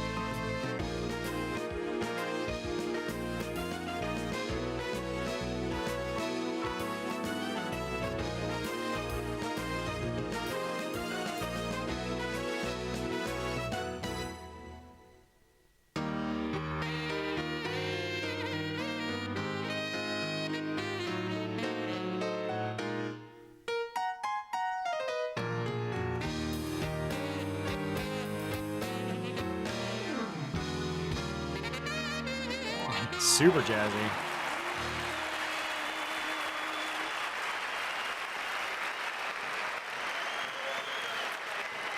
I'm gonna grab a screenshot of that.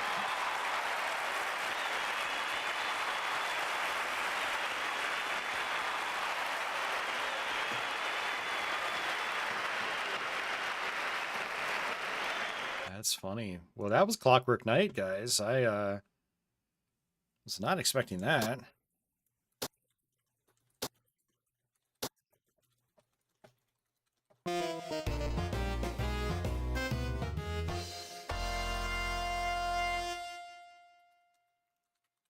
Yeah, that's cool. It does tell you like what cards you got.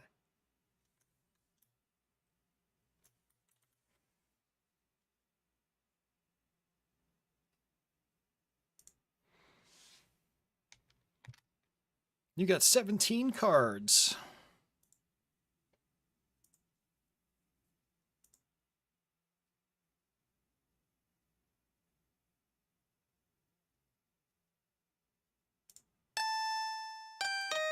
Yeah, so it takes you to this title screen.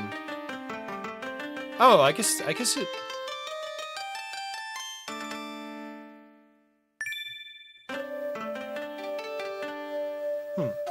Oh yeah, never mind. I'm getting confused. Yeah, so it says part 2. That's the game, and then it says bosses galore. All the bosses are here. So I think this is all the Clockwork 1 bosses and the Clockwork 2 bosses. And you might play as the silver guy.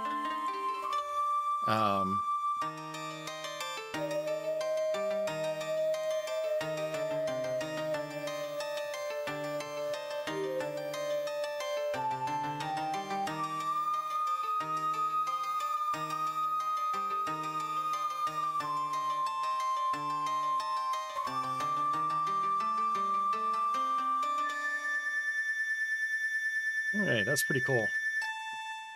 Alright, let's try this.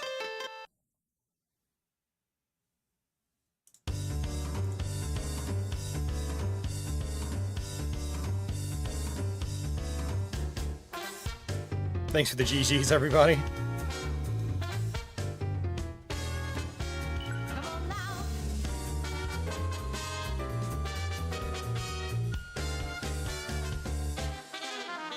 That's it? Okay. Yeah, because I saw a Clockwork Knight 1 boss on here in the attract mode, so... Yeah, he's actually the robot on the far left. You can play Ginger.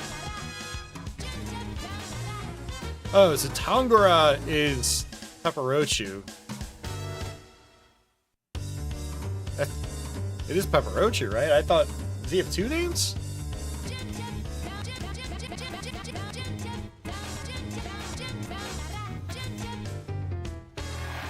Try this Ginger guy. I saw in the attract mode the Ginger guy had like a jump, like a corkscrew into the, like straight up into the air. That's... Whoa, his attack is way different. He's got an overhead swipe. That seems better than the other character. Oh, that's just how he jumps. Okay.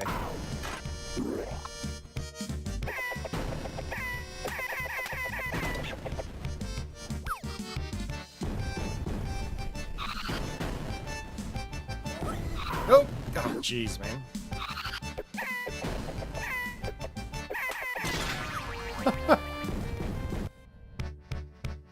This is gonna be tough with only 3 lives.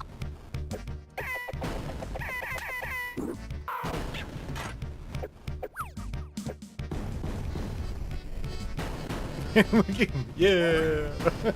Just dancing in place. This is his kind of jam. Did I fall off? No. Okay.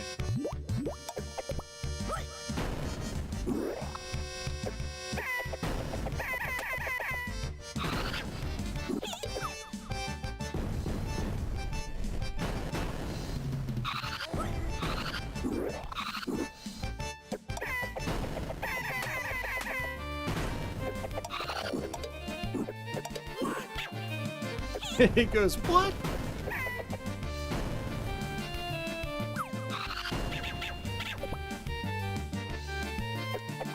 Yeah, there are some trippy bosses in the first game. Nightmare Fuel.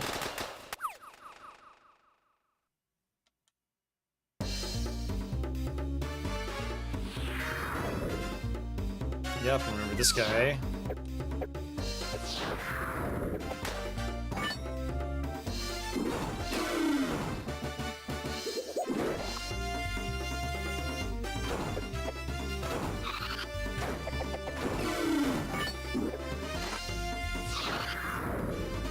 Yeah, it's really cool they actually added some of these first bosses, or first game bosses, into this one.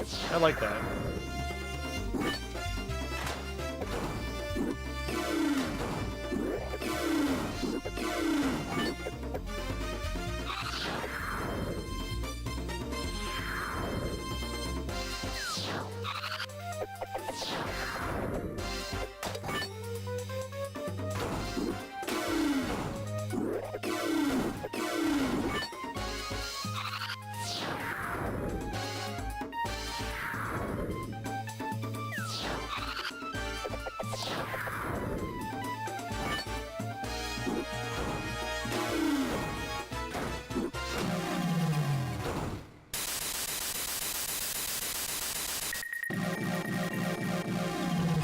Oh, got an extra life? That's right, so you do get extra lives from points.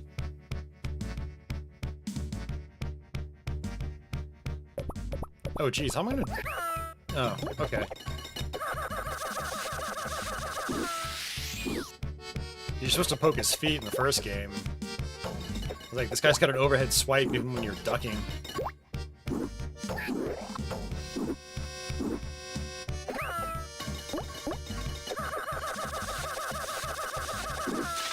Oh.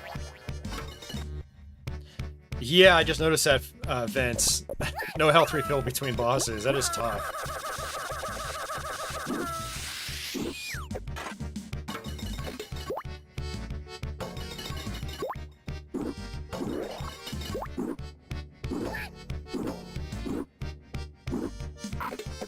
Oh, come on.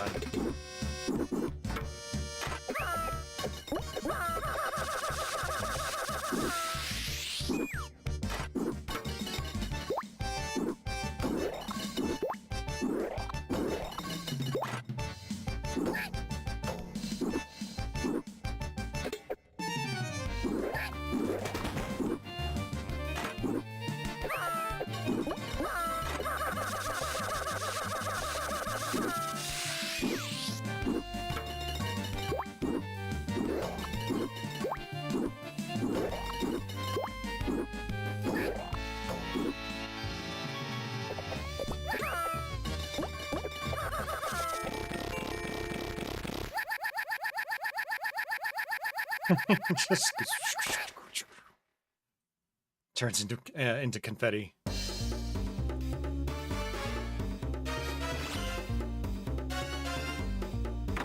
Whoa!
Oh, and I'm dead.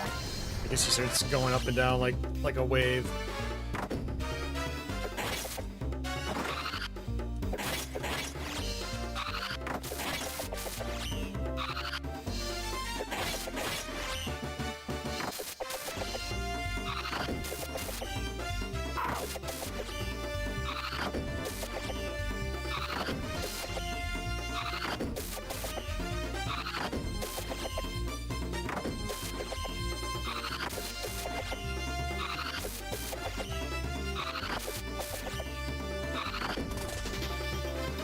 I must feel like there's no point in me attacking him because let him jump over and over.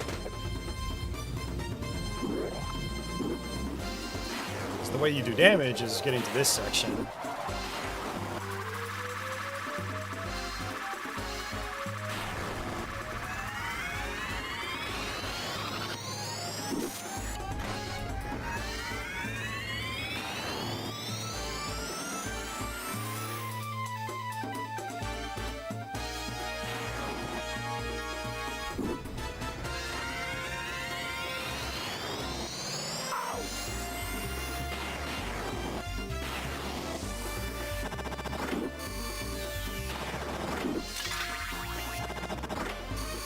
It's a very involved boss fight. I think that's it.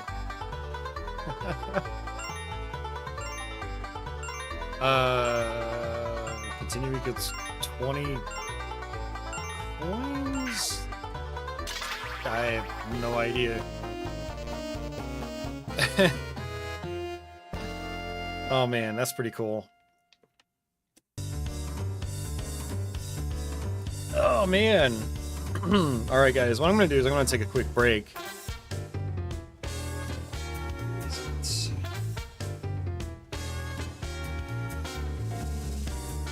Yeah, I'm going to use the bathroom real quick and then I'll be back. We'll switch games. If you guys have any particular games you want to see tried, I can consider them. So think about what you might want to see fired up, and I'll be back in a couple minutes.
Okay.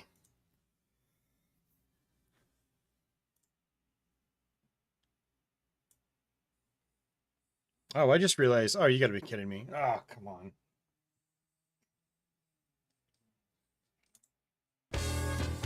There we go.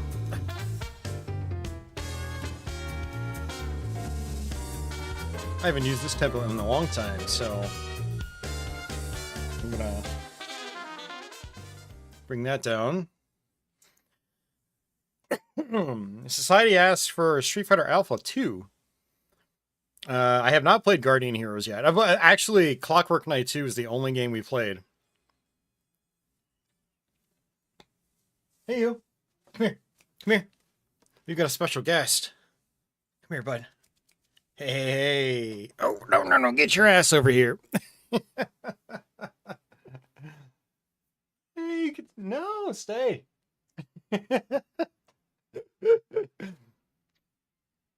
Good boy, Milo. Good boy.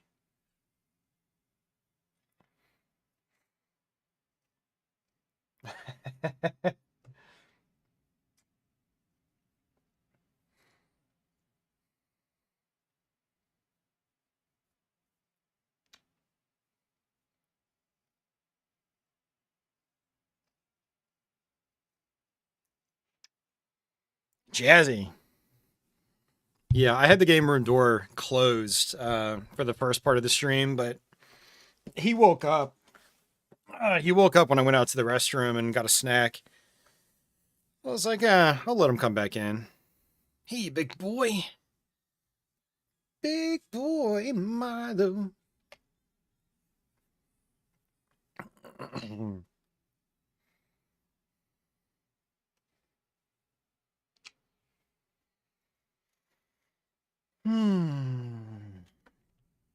Yeah, Flutter, I think, now this is kind of speculation on my part, but I think Clockwork Knight 1 and 2 are like meant to be a part of the same package because they're both very short games. They only have like 4 worlds to them. So when you combine the two, it's like 8 or 9. Um,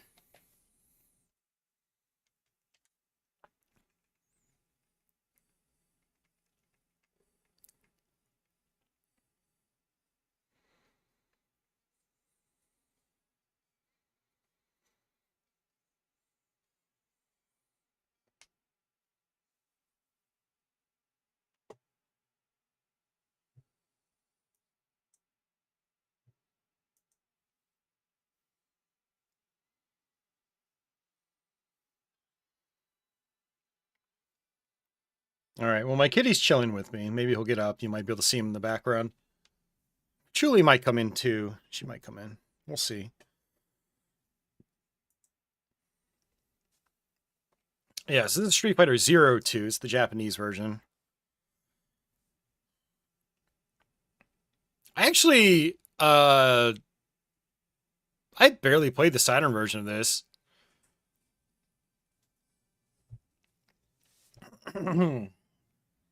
There he goes.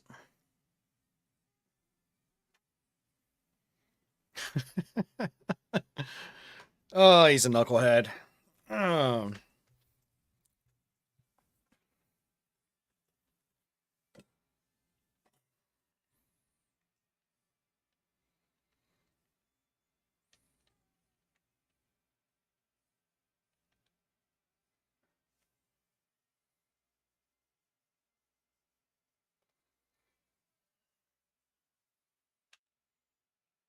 Two. All right, check out our options. Put it on at least the medium difficulty. I guess that should be it. Oh, no game sound. Sorry about that. This is what happens when I work with templates I'm not used to.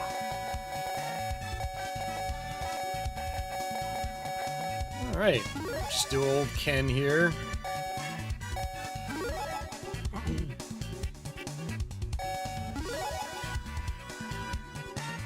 Patchouli!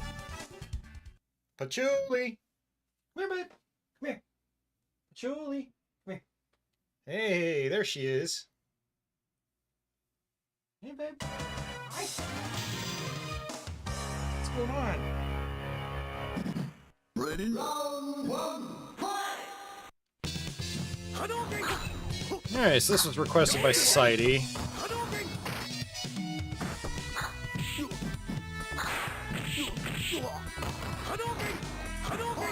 I used to play Alpha 2 a little bit casually on the arcade machine at East Starland. They used to have one probably about 10 years ago.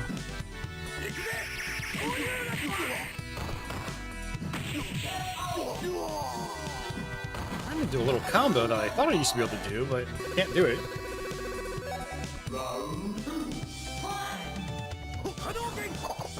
This is Rolento from Final Fight.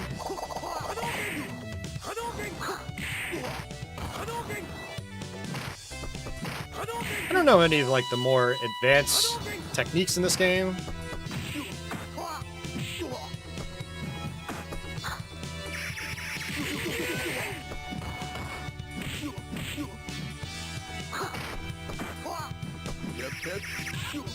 Yeah.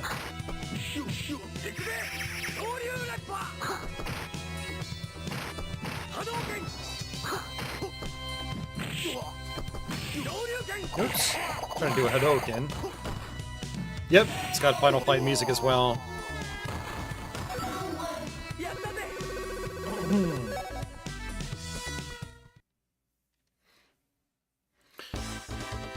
Milo was sniffing the front of my computer. I have to make sure he didn't whiz on it, because that's what he does. He whizzes on it, he marks his territory, and then you don't find out until you see him sniffing it weeks later.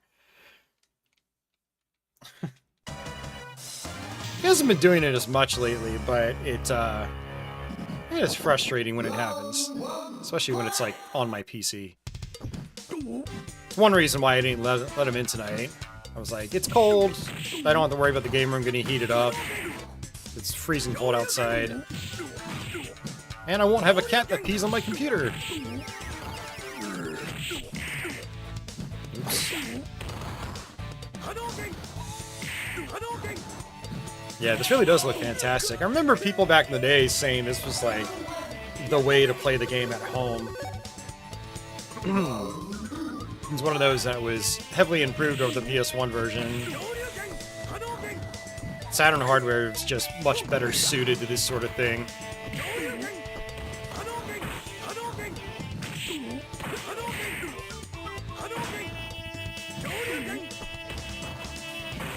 Funny enough, the version I played the most was the Super Nintendo one.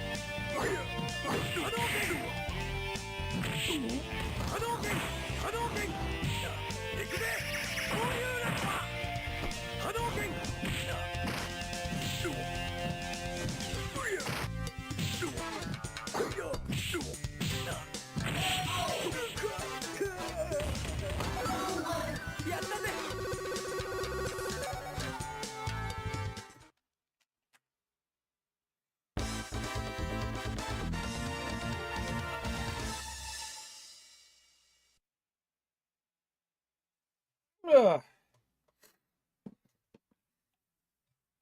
A lot of Final Fight guys back to back. It doesn't look like he whizzed on my PC. He has an affinity with computer fans as well. When he sees them spinning, my old computer case, I used to have the front panel off because it just allowed for better airflow because my computer was getting pretty hot. And the fans were basically accessible to him. And he just slowly put his paw up and you'd hear it.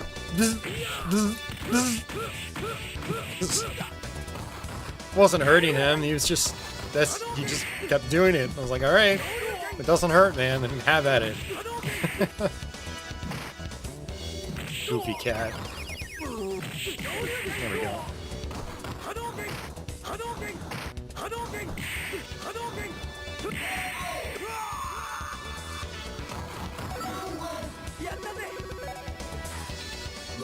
Sorry, I keep looking around because I keep thinking they're in here, but they get distracting when I leave the door open.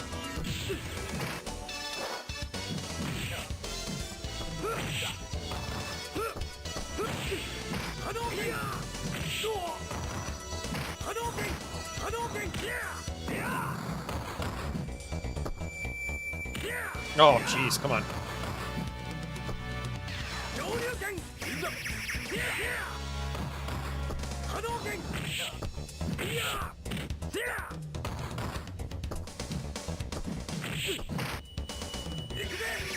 Wrong one? Should have done the other one. Oh, jeez. There's Cody and what's-her-face in the background. I see Hagar right there. Yeah, they got like all the enemies here. There's Eddie. Abigail in the background. Not Abobo, but Andor. There we go. One of the fat guys, Bald Bull or Bald Bill or whatever is in the background. Even the dog's back there. That's funny.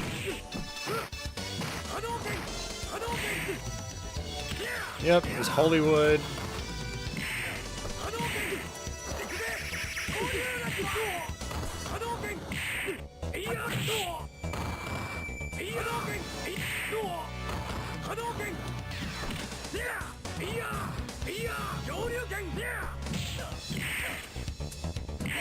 Wow, super lucky.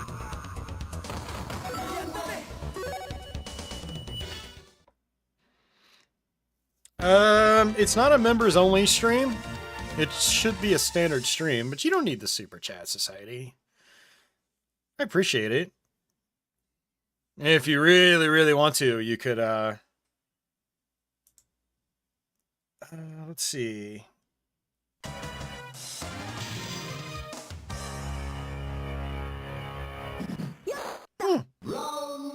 Maybe you're not allowed to do it on unlisted streams. Let me look into that real quick. That's actually interesting. I've never thought about that before. Oh, you know what it is, Society? Is I have monetization turned off. That's probably why. Because, like, you guys are already paying me, and it's like, I don't want you guys to have to, like, watch ads or anything. Although I don't know if it'll display ads, if you're already paying, I could try. Let me turn monetization on and see. Let me know if it shows you ads. Um, yeah, just let me know because I've never actually done that before. I always turn monetization off for anything I do that's backer only. But you're right, it might turn off super chats because that's monetization as well. I'm going to refresh my stream, see if it. Well, it might not let me send myself a super chat. Let's see. So I go to the button.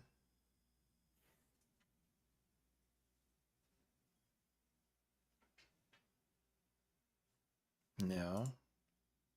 Let's. I'm going to try something. I'm going to pull up the stream in a different browser under a different channel.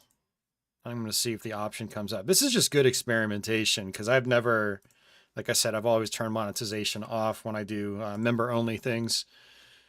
I don't know what YouTube channel I'm watching under now. Let's see. Looks like my gameplay no talk channel.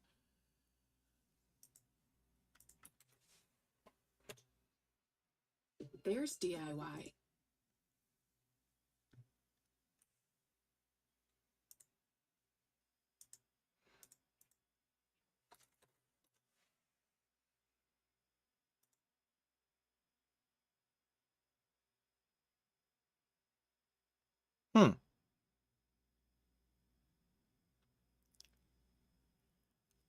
You know what?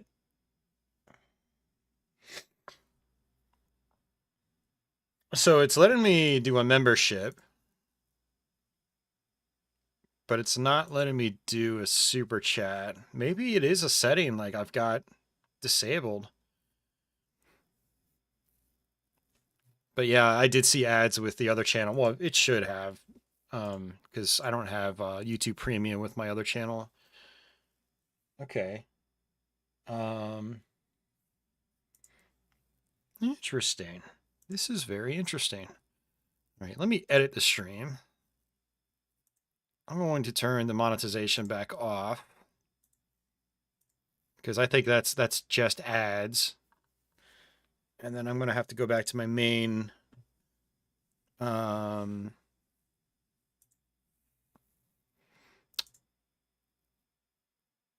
super chat is on.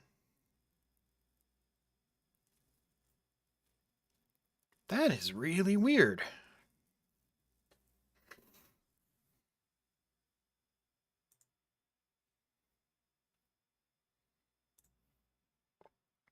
Yeah, super chats are on my channel, period. And on the stream, I mean, I don't think it let me turn them off on the stream.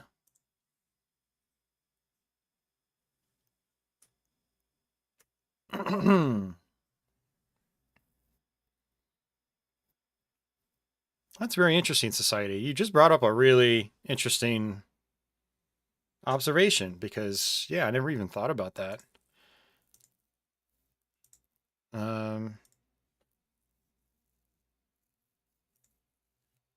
But yeah, if I watch the channel or watch the stream from my other account, it doesn't give me the option to do a super chat either.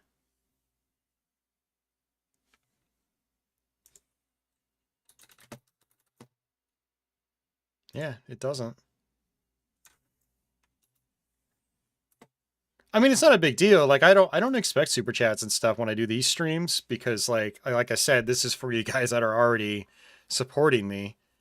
But it is just kind of weird that YouTube turns it off.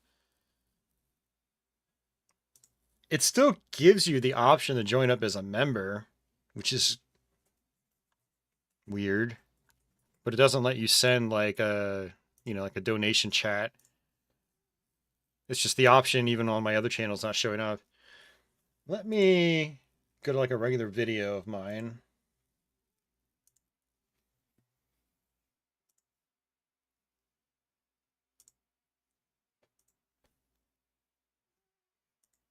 Yeah, on a regular video, I can do a super thanks. which is basically like the same thing as a super chat. So I don't know why it's not letting people do it on this stream that we're running right now.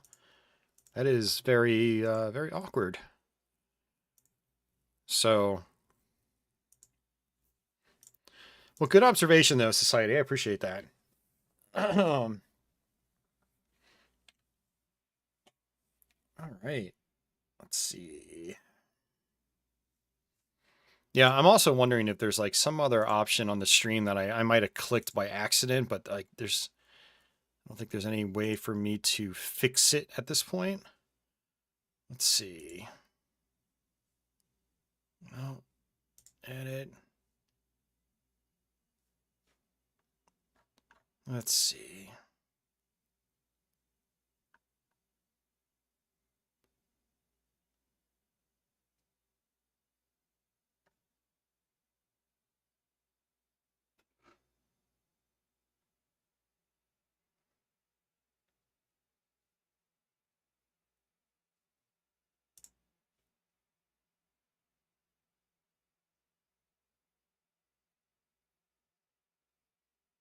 Yeah, there's no no other options. Super weird. Very, very weird. All right, well, okay. I'll have to test that when I run a regular stream like to the public. It could just very well be that because the stream is unlisted, they don't want you doing super chats on unlisted streams. Maybe? I don't know. That's my only other theory.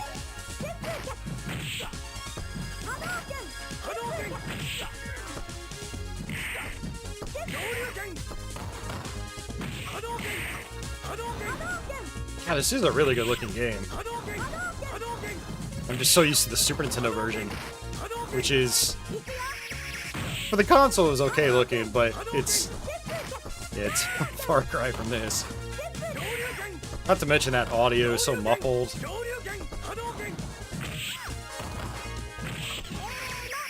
That's not good.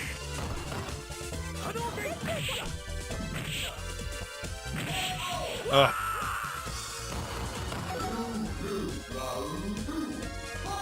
I like that kid inside playing video games. He's having a good time. He must be playing a shoot 'em up. What do you guys think?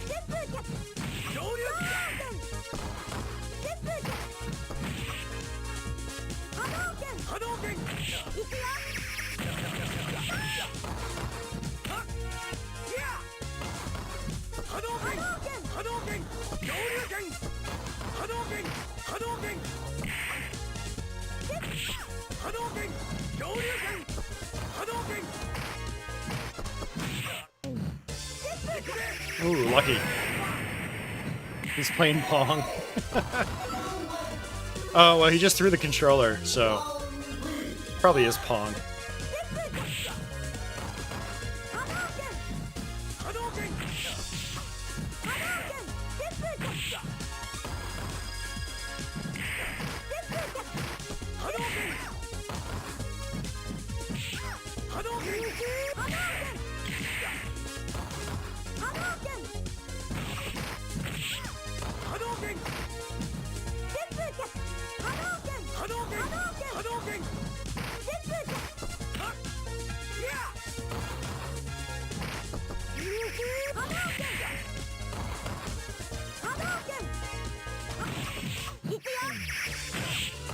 Oh, wow.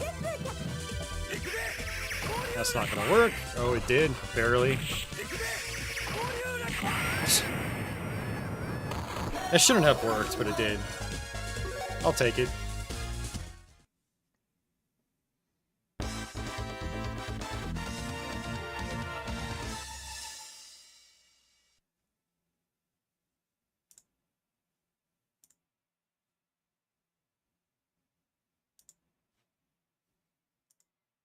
Street Fighter 02.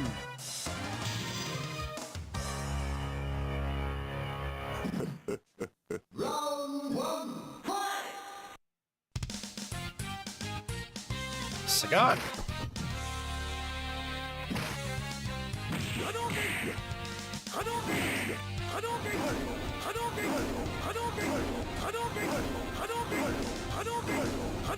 When we were growing up as kids, we used to call him Bob Saget.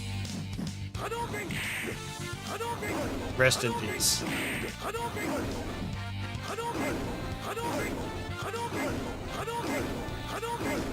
As kids, we didn't know any better. But we knew who Bob Saget was.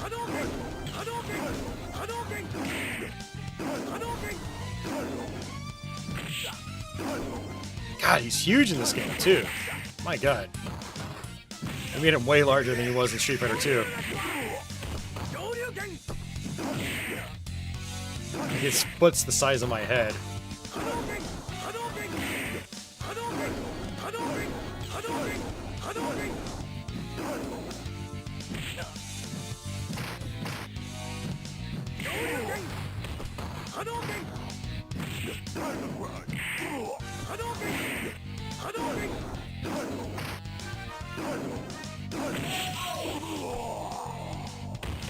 Oh, nice, Dasan. I didn't know that you had played some of these alpha games.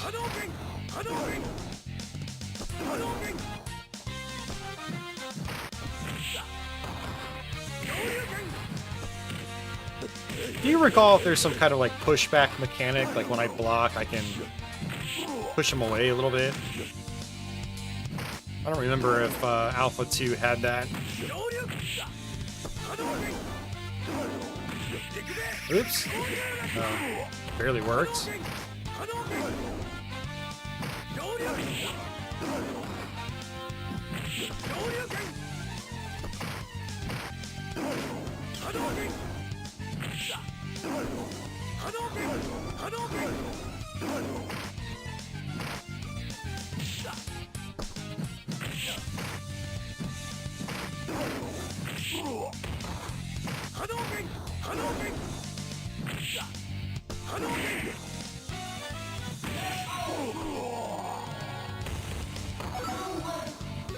You don't recall if there's a pushback, but yeah, you used to like fighting games. They're too complicated for you now.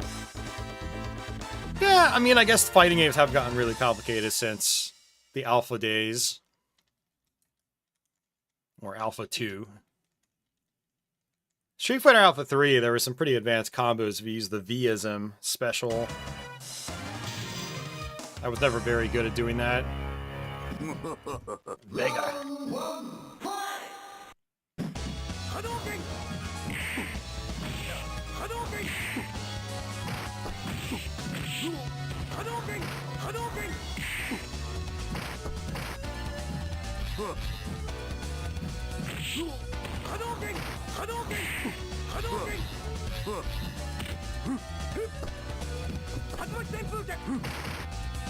You don't have the skill required for combo play. Yeah, maybe, maybe not. I don't know. I haven't ever seen you play a fighting game, so... Actually, I've never seen you play any game, for that matter. Because you don't YouTube and you don't stream.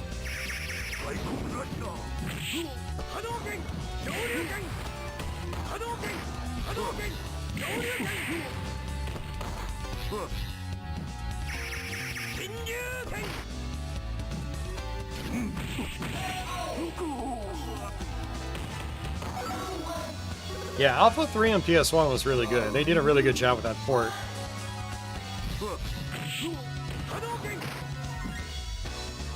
That's probably the version I've played the most.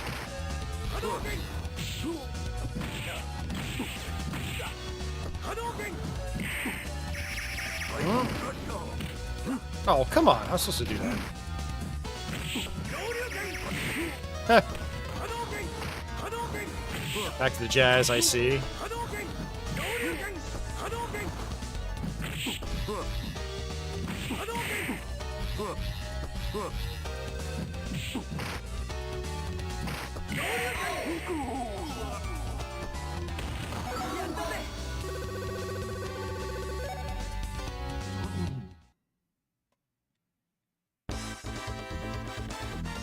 Still no Milo.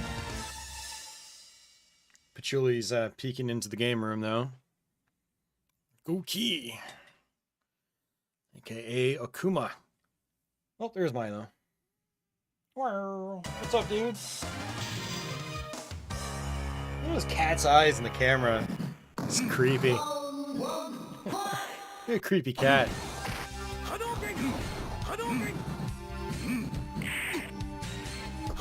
Oops. Oh, so it looks like I can roll. Forgot about that. Now I'm trying to remember how to do that. Oh. Okay.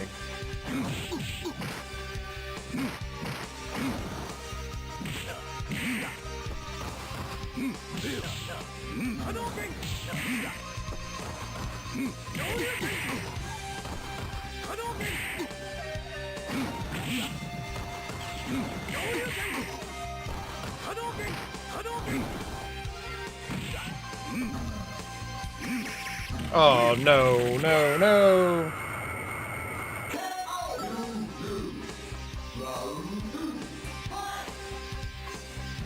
World record on Silver Surfer. What is that? Like, just maxing out the score?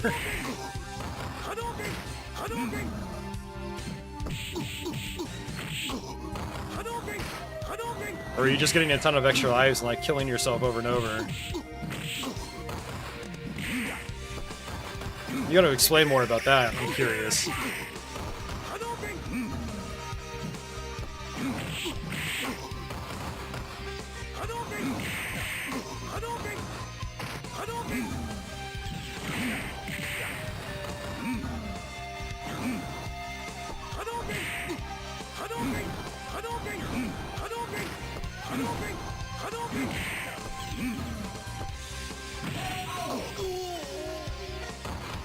It's taking a lot of work. The run basically needs to be a one-life clear and with a lot of risky play because you need to hit nearly every enemy. Okay. Interesting.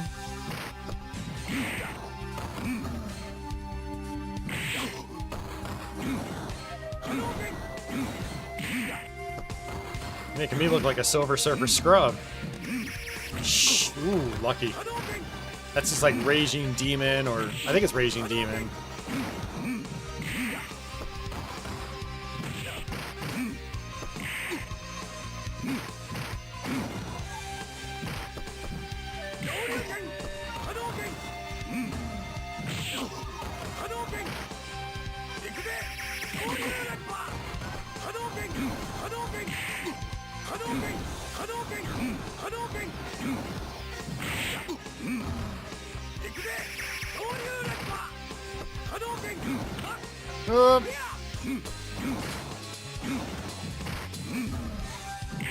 Oh, I got super lucky.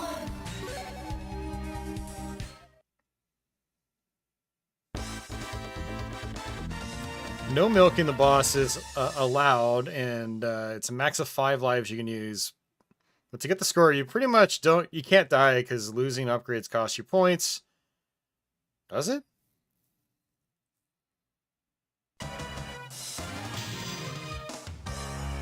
Oh, I hate that scorpion. Yeah, that's... yeah, I hate that boss. Especially if I die. If I die. Kind of a pain. Oops.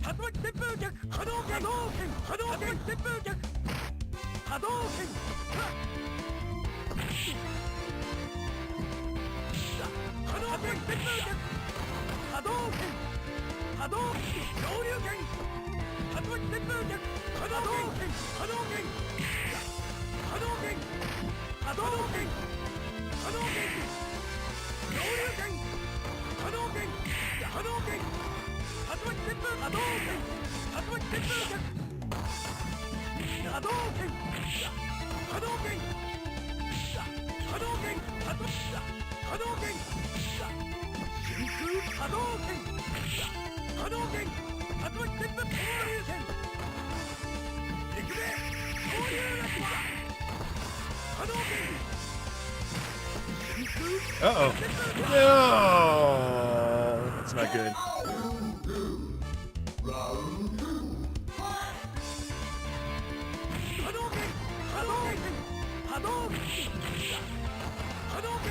I don't remember if I've ever one life cleared Silver Surfer. I feel like I probably have more times than I actually think I have. I played that game a lot over the years.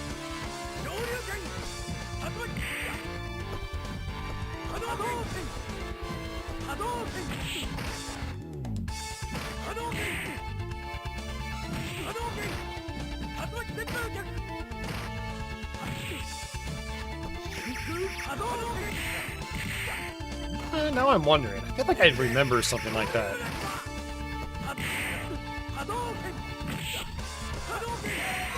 Oh. Alright, see ya, Society. Round 3, fight! There we go.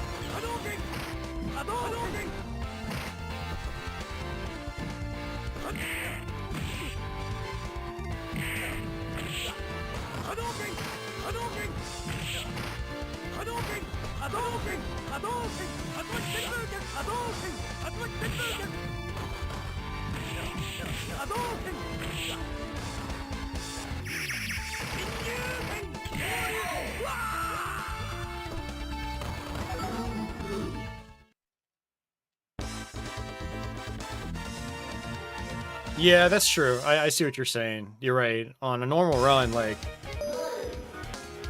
you would skip a bunch of the enemies just because, you know, you want to play it safe. But playing it safe isn't conducive to scoring a lot. Yeah, I totally get that.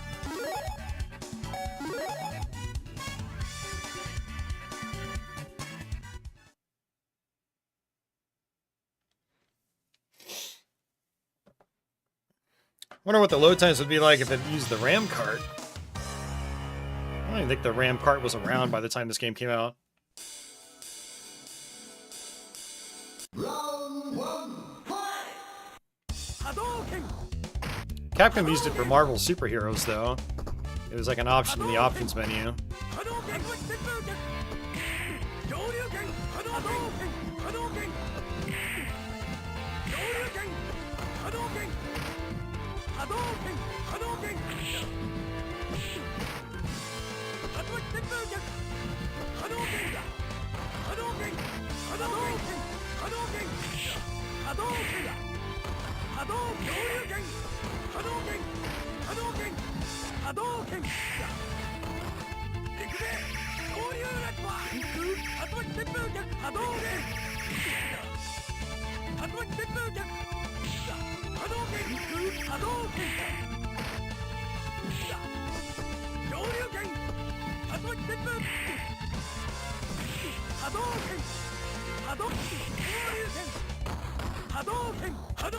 Oops. Oh. That's fair. The overhead.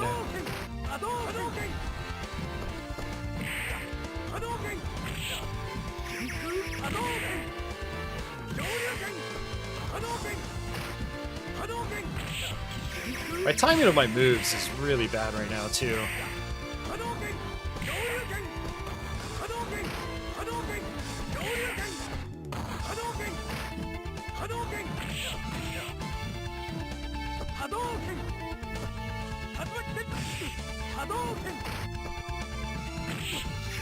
Oh, come on. Okay.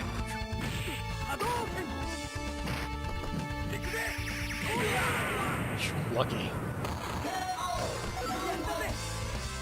Round 3, fight!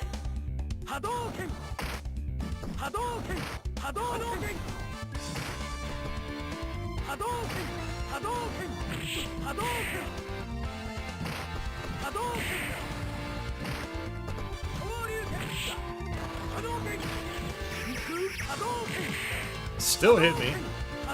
Figured I could block it.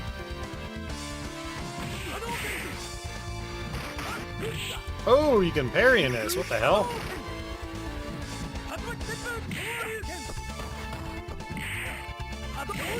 I wonder what the conditions are for that.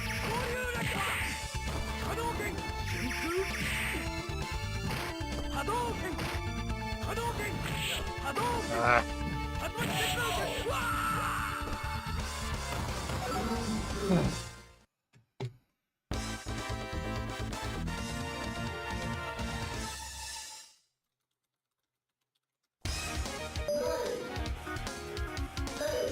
called the alpha counter. Oops. Get out of there.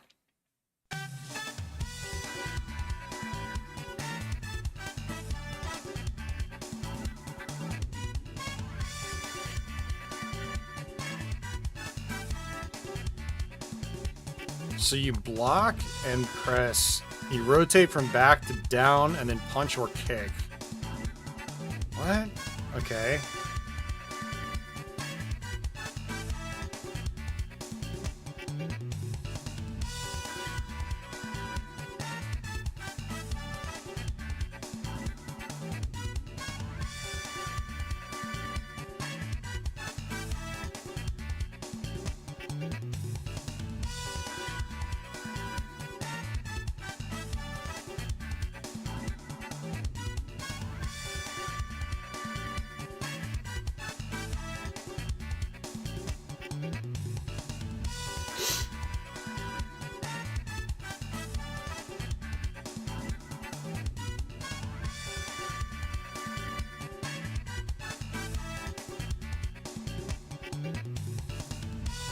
Oh, okay. So, alpha counters also use up probably a big chunk of your super meter. Okay. Yeah, I'm pretty sure I've done them accidentally in the past.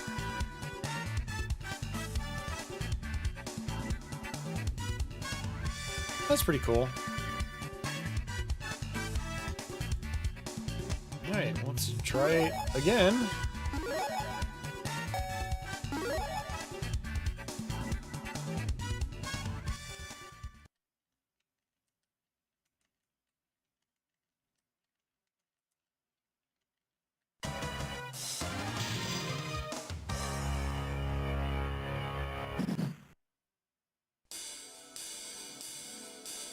Round one, fight!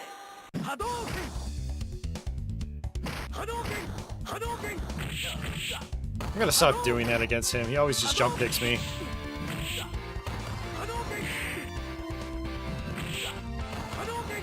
Like, that's fine, but the second one is not fine.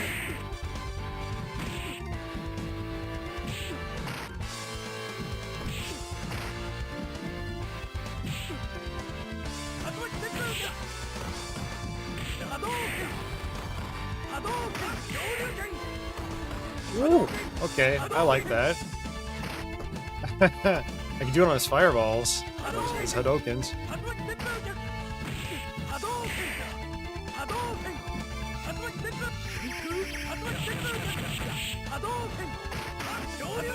Yeah, look at that. Wow, okay.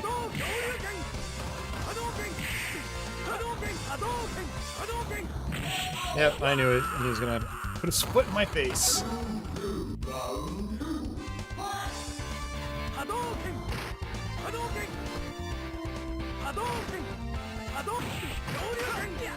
Ooh, he just did it to me.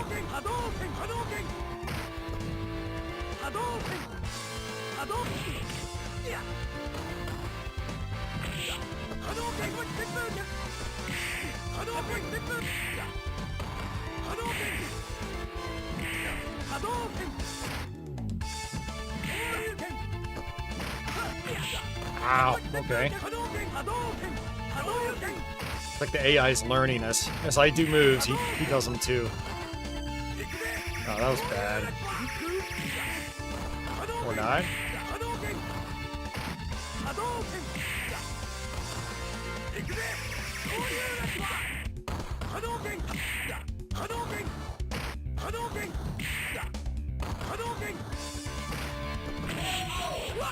Yeah. Let's try it again.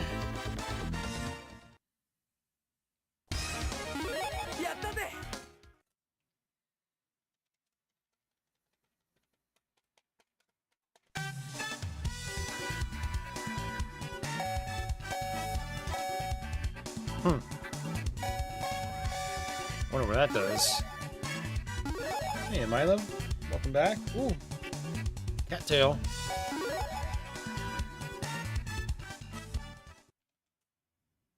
Yeah, if you hit start, he changes his costume color, but I don't know if that's like an alternate gameplay style, or if it's just costume color.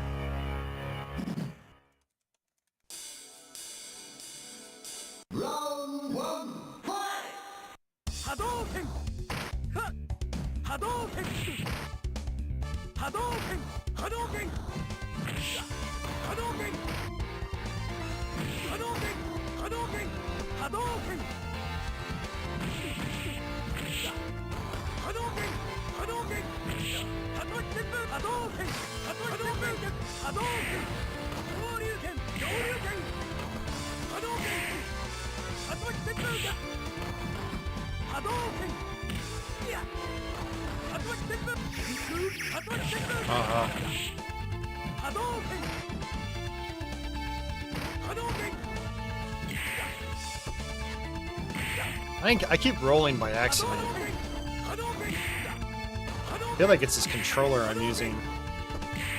Good controller, the Retrobit Saturn controller, but I feel like if I was on an original Saturn model bleh, I can't talk right now. Original Saturn Model 2 pad, I don't think I'd have that problem. Oops, like, I did that by accident. I never do stuff like that by accident in these games. I'm usually pretty accurate with my moves. Oh!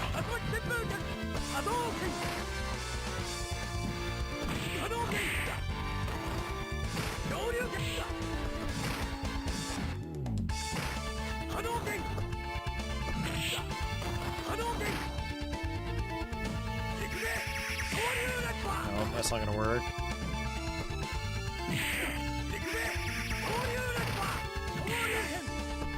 I keep forgetting all three top buttons mapped together. The L trigger. That's like pressing X, Y, and Z at the same time. You have to be able to do that if you want to use all three of your super bars.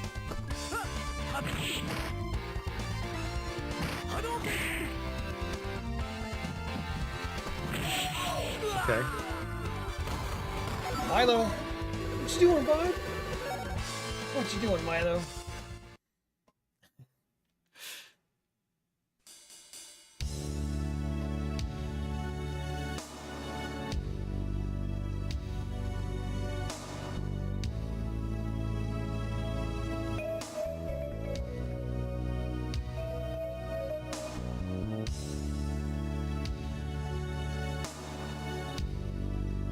Oh yeah. Good, sexy Milo.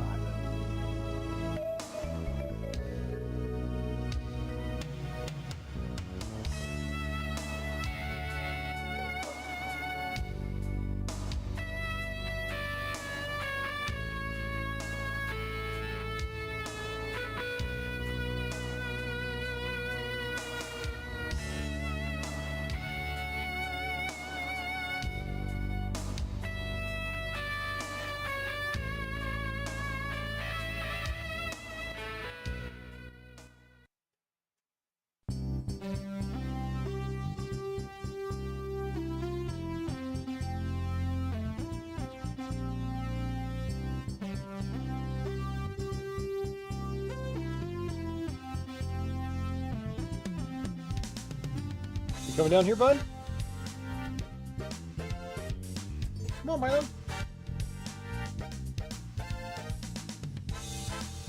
Come on, bud. You can jump down. Oh, there you go.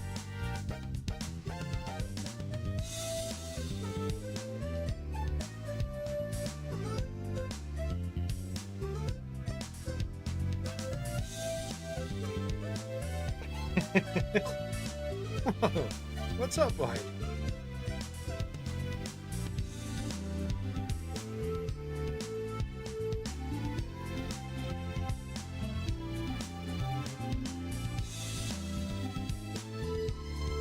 Yeah, here's the MiSTer.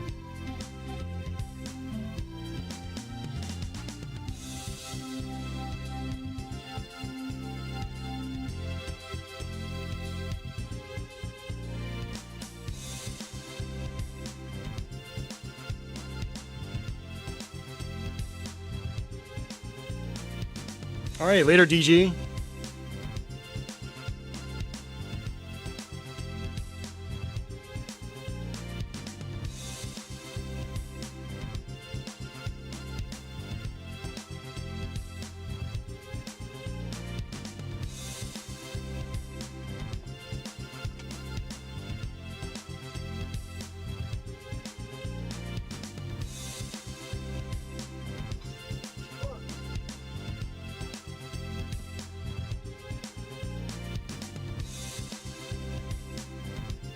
Oh.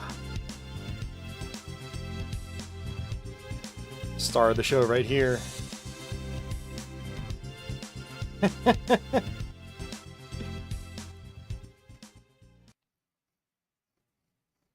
Alright, well that was from Society. I don't think I've ever actually gone through the Saturn version. Yeah, the AI was definitely a lot harder than it is in the Super Nintendo one.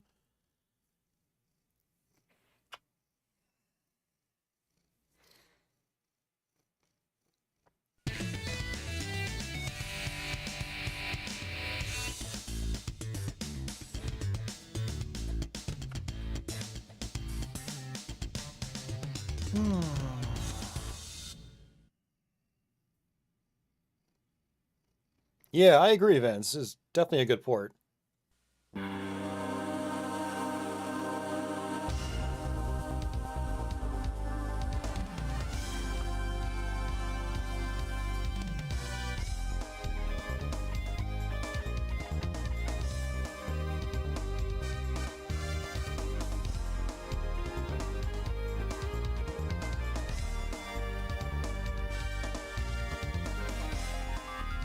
Put you down. There you go. Oh man.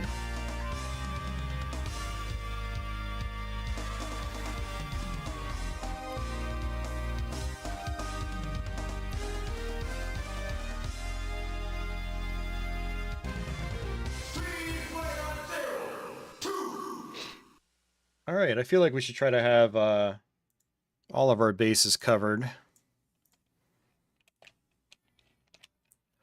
Let's see.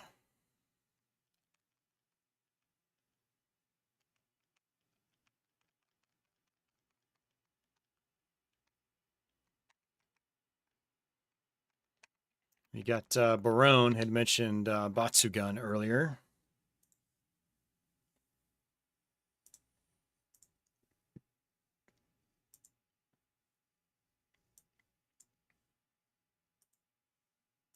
All right, we'll give it a try.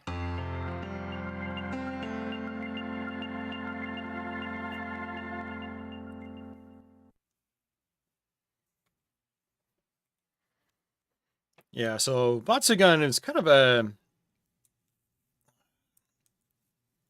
how do I put it? Very, very, very early, I guess, what we'd call bullet hell. It was like a heavy inspiration for the genre. And this port actually has an arrange mode on it, which is pretty cool. So a special version. We're going to do just the regular stuff here. You can go into Tate mode if you want, but we're not going to do that.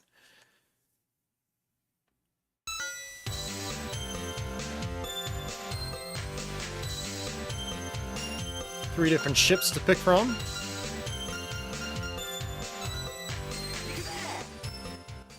We'll try it once on normal, and then we'll try it once again on special version.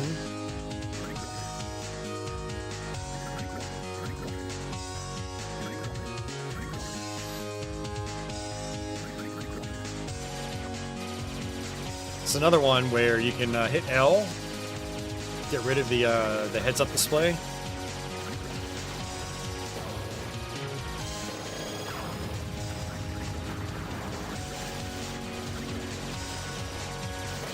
As you kill stuff, you build up a experience meter in the bottom left. And then you level up. I don't think there's like any skill to leveling up. You're just going to level up probably around the same point on every run.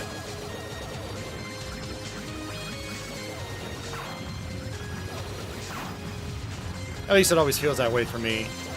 There might be some advanced scoring strategies that I don't know of.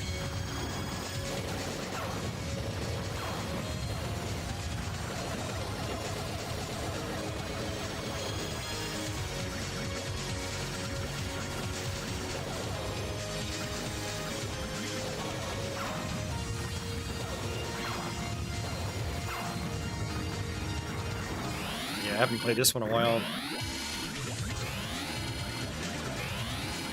Deep Purple. There's a couple shmup bosses that are like an ode to classic rock bands. this, Thunder Force 5.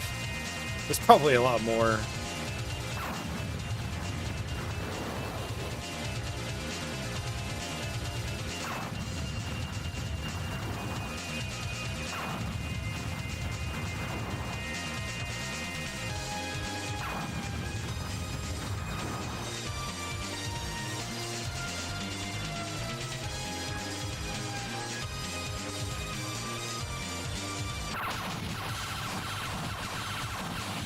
Yeah, this is a very tough game. It gets tough really fast, Hassan.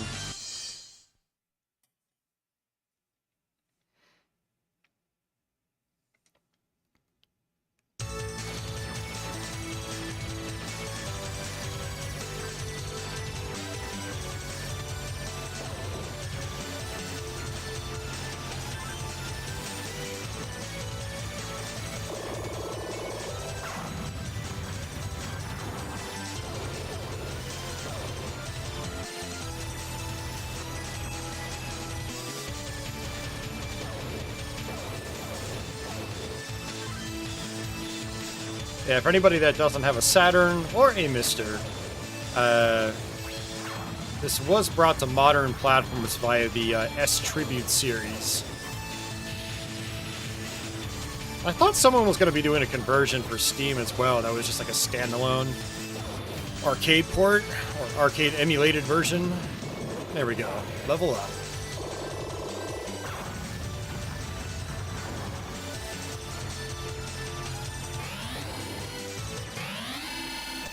I got 5 bombs. One thing that's really awesome about this game is it's got different boss music for every boss.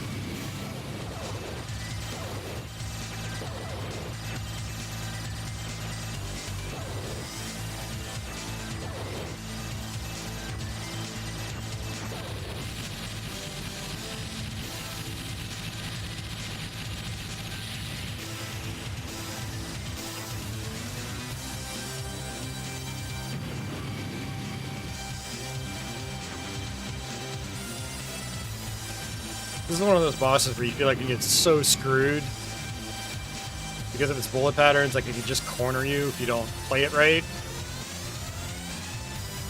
Ooh. Oh! Damn.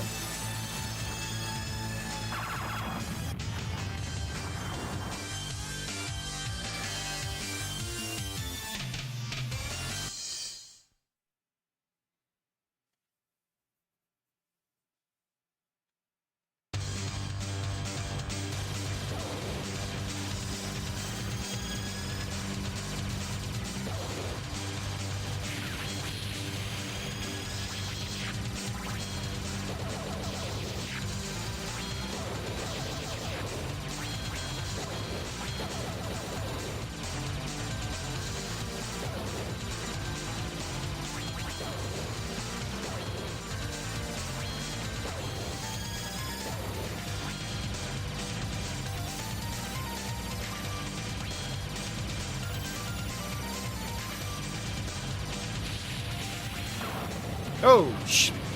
I was definitely gonna slam into that bullet.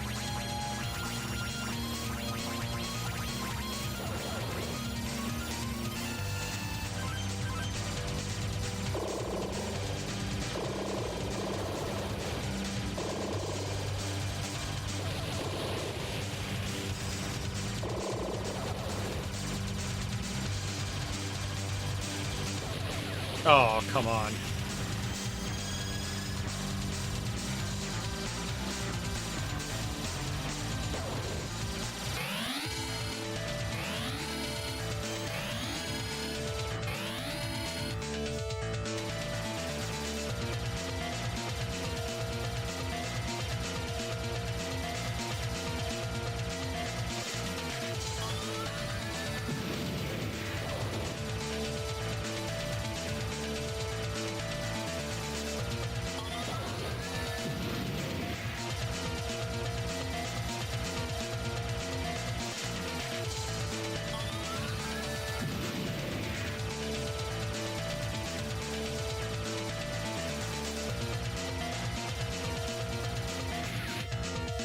That's probably game over. Yeah.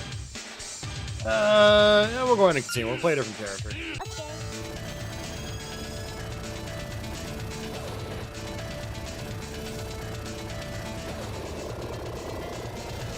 I can use auto fire with C, which seems to help a little bit.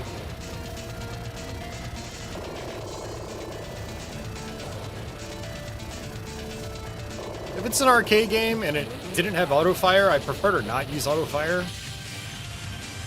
Because, like, I want to experience it like it was in the arcade. I want to have that same, like, difficulty curve, basically. The button mashing is a part of the difficulty. If you can't get good at that, then you're not going to play as well as somebody else that is good at that. They're going to have an advantage.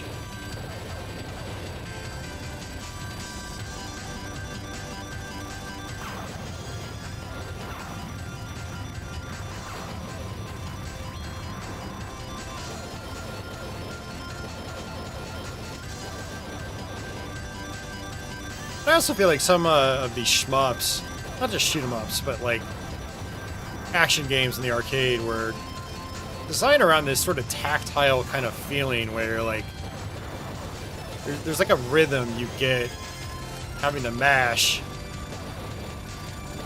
People misconstrue mashing for just like pain on my wrists, but it's like there's a rhythm and rhyme to it. There's a skill element to it. You don't just try to press the button as fast as you can at all times.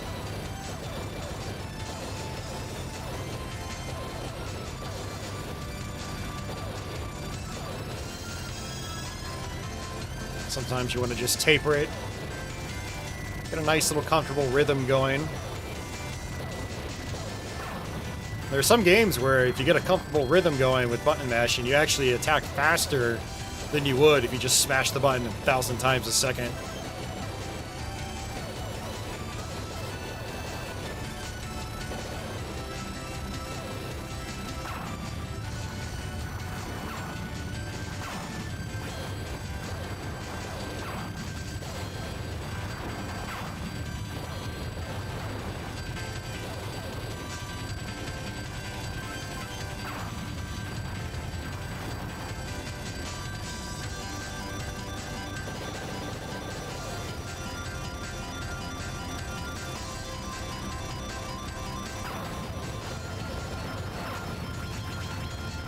Remember a few years ago, I was trying to get really good at this game on MAME. I didn't make it too far.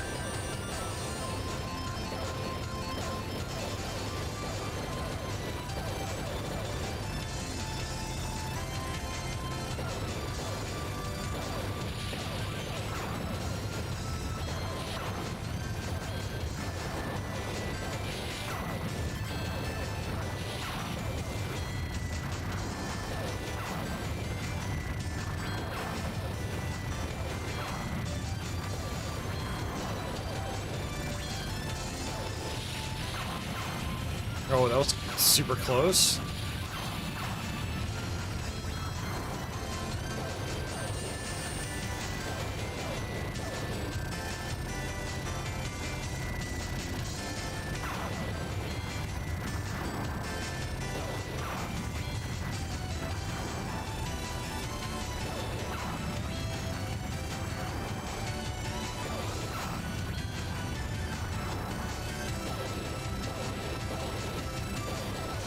Oh!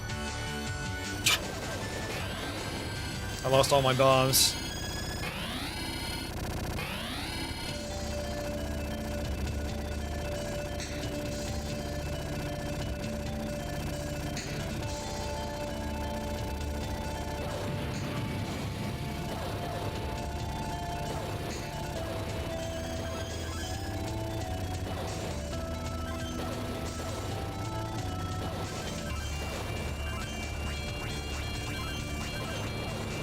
I'd really love to play this on a CRT in the arcade. See if it's easier to see all these crazy bullet patterns.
Oh.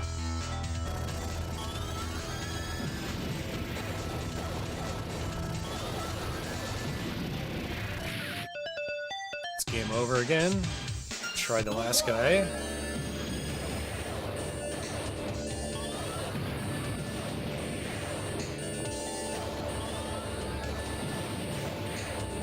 You can see why this is why people consider...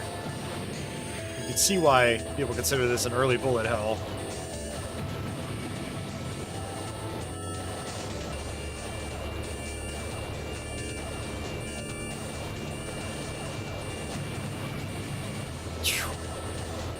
Yeah, I don't even know where to begin here. What I should focus on. Oh, man.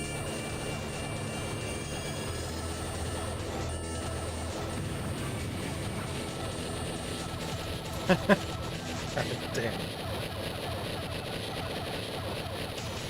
It's a short game, though. I think there's only like 5 levels. Level 4, I think, is the most demanding. Well, it's been a long time since I've done Stage 5, so maybe I'm wrong.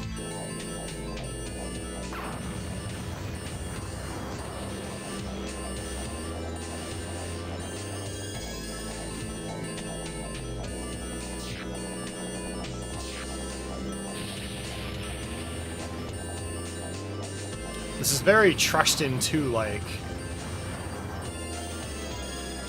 Which makes sense, made by the same company.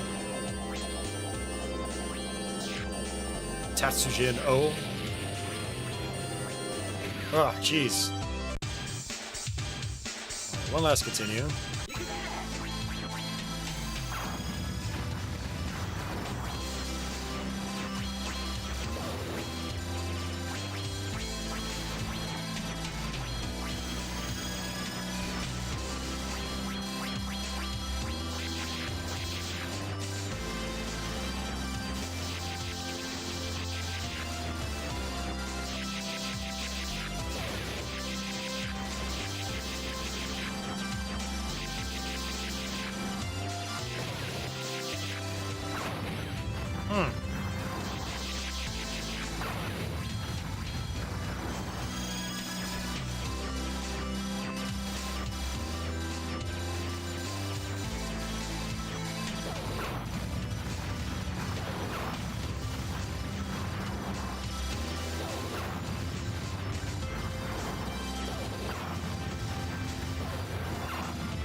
Thought I could squeeze past that.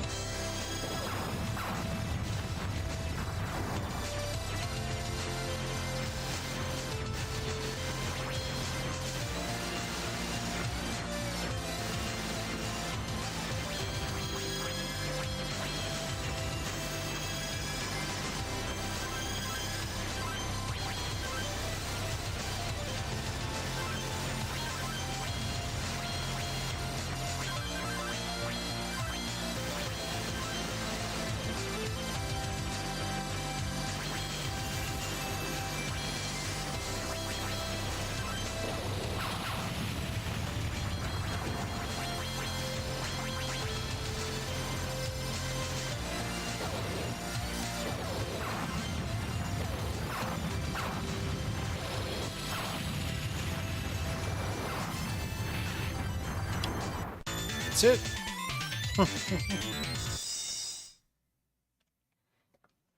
Heard the cats running around in the other room. A little distracting. Oh, Patchouli's in here.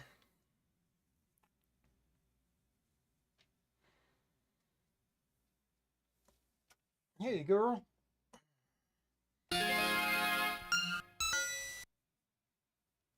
All right, I'll try the special version. I think special version might default to the arranged soundtrack, but We'll switch it over anyway, just in case.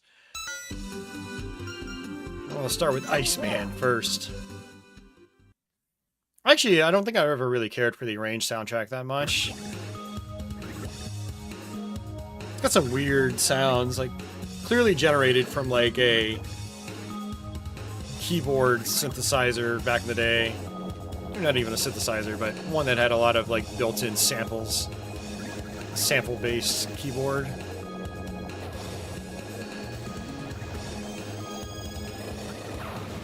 Not to say like that's always bad. But I think Thunder Force 5 uses something like that.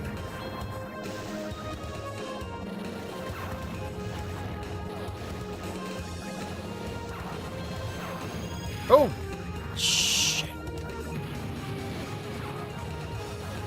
Oh, they're not gonna let me restart, are they? Oh, that sucks. I have to play it. I hate dying on the first level in any game I play. It's bad, bad, bad.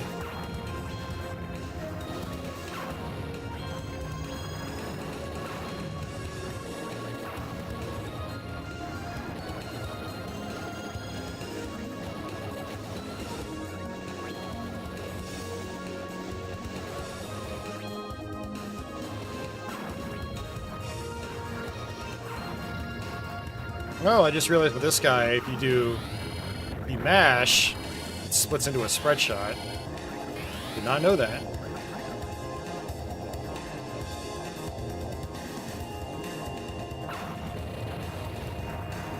I don't know which one's more powerful.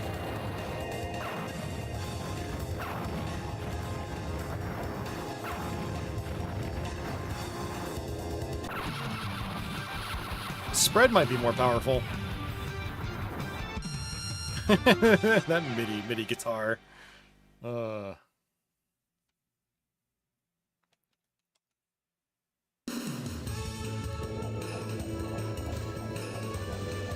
Sounds like a Super Nintendo game.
I like the color variation on the arrange mode.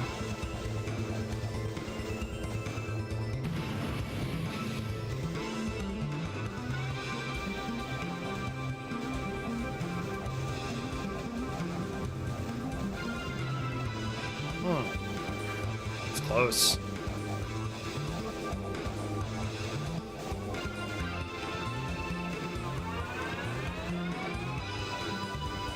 Got him.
I don't know if you can make the pigs spawn in the original mode like you can in Arrange.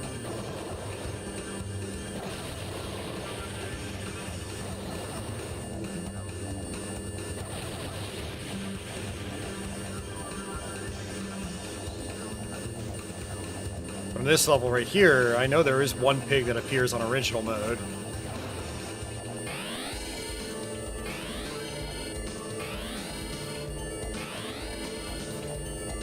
So thinking about arrange modes is they usually have like different scoring systems.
All right.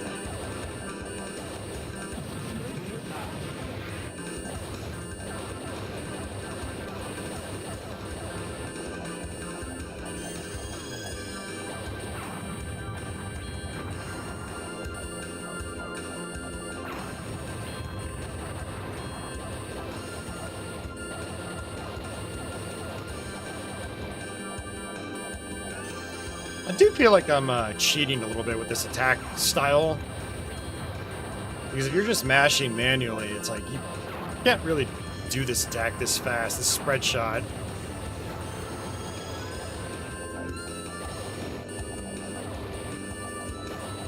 Like now I'm mashing and it's... I don't know.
Oh, you get a shield in the arrange mode. Did not know that.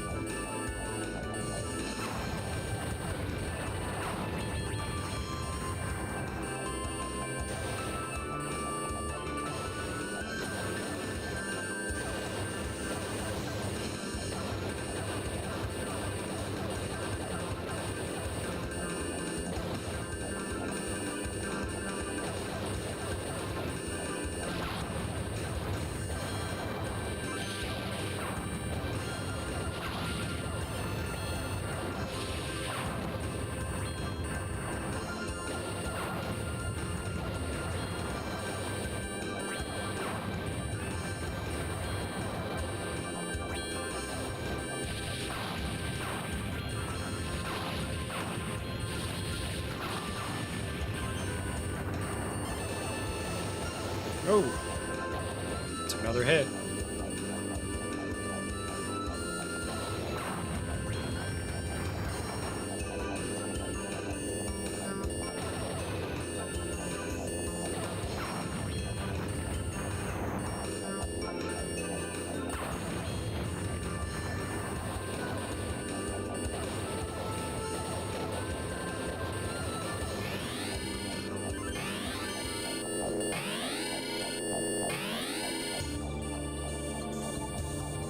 know, in a lot of ways, this game actually feels like a successor to Grindstormer.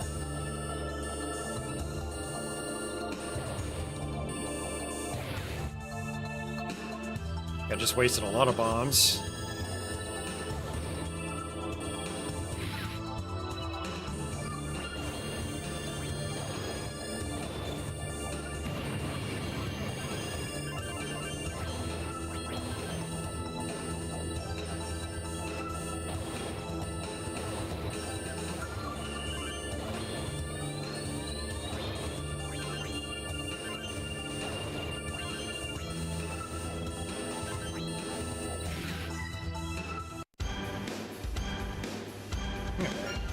Go down the character stack.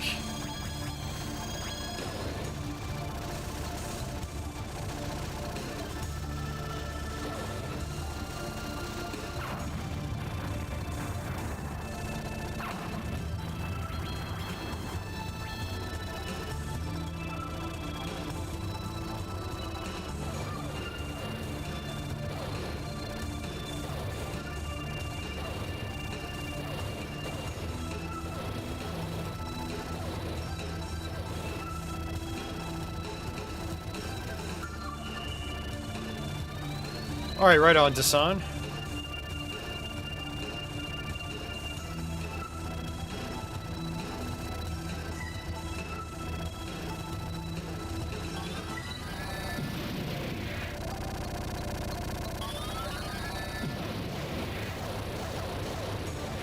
Oh, crap.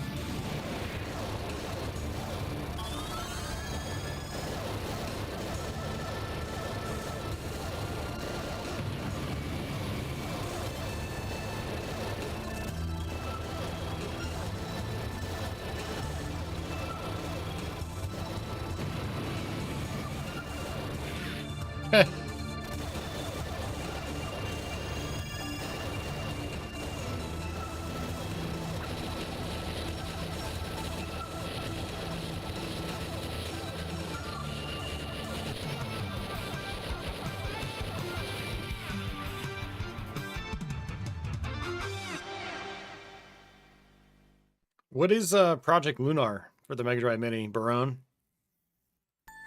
I think I did, this is just like Hack Chi. I don't think I did Project Lunar.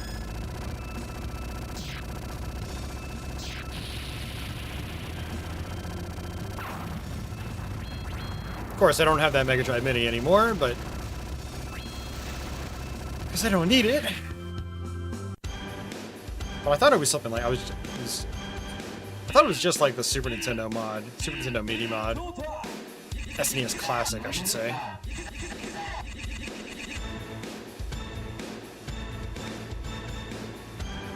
Yeah, Dasan, I've only got the SNES Classic again for the controllers, and PlayStation Classic for the controllers.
Took a hit.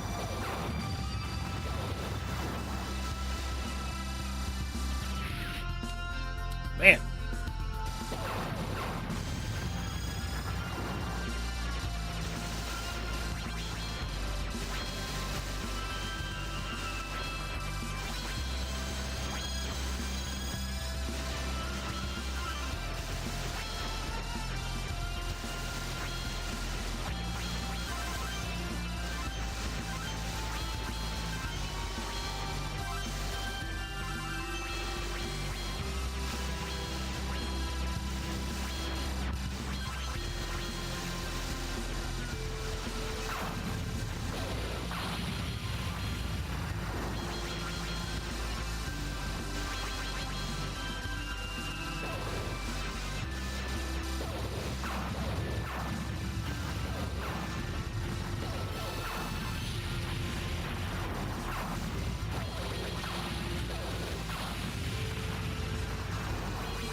Ah.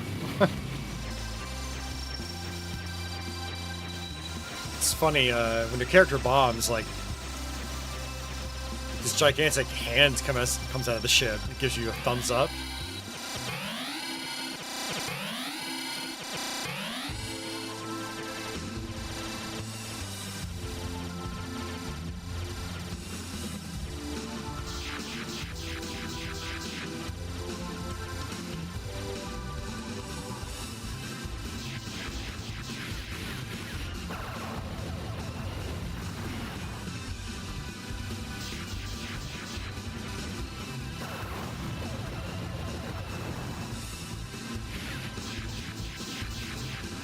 Whoa.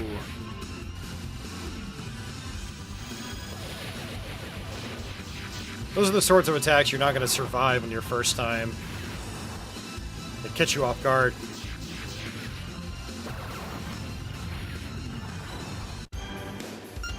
Credit feeding!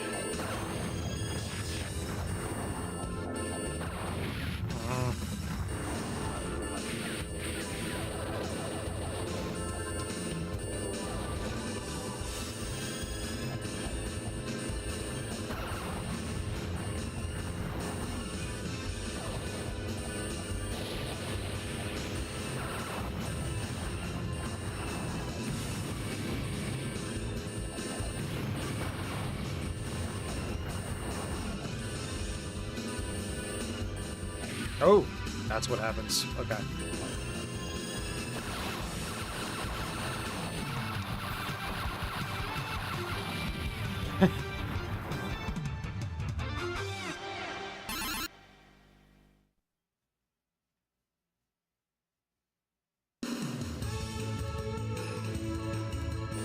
Yeah, and it puts you right into loop 2, which is infinitely harder.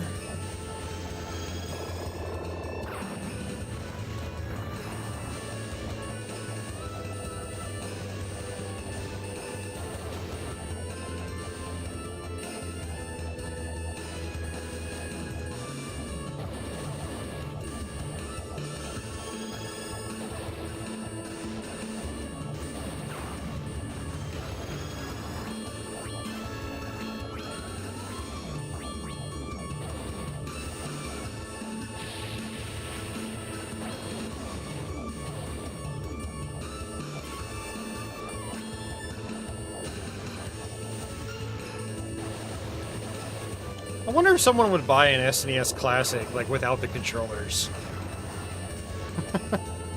Maybe they've already got, like, third-party, like, plastic controllers.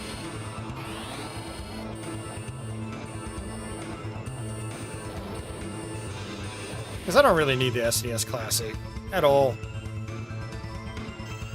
I just wanted the controllers for my Wii U. Yeah, eBay. I don't want to deal with eBay. Maybe it's something I'll try to like post on Atari Age when I finally get around to selling all this other junk that's on my floor.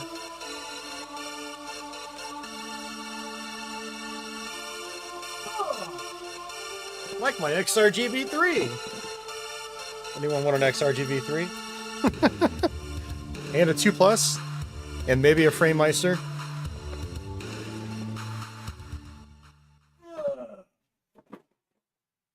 Had that stuff on my floor for over a year now. I need to get it up and need to get it gone. I'm tired of tripping over it. There's no selling fees in the UK? Oh, wow. I highly doubt that's the case in the US. Let's see. I'm pretty curious about that, actually.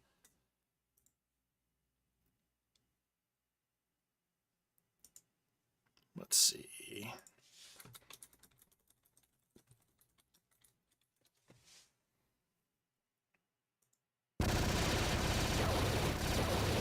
Yeah, 6.35% in the United States.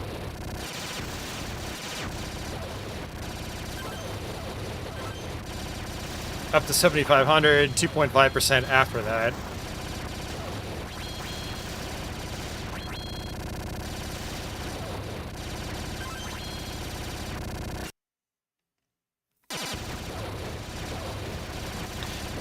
So, okay, I see you get 250 listings where it doesn't cost you anything to list it. Back in the day, they would charge you just to list it. So maybe that's what you're talking about. But yeah, there's the final value fee.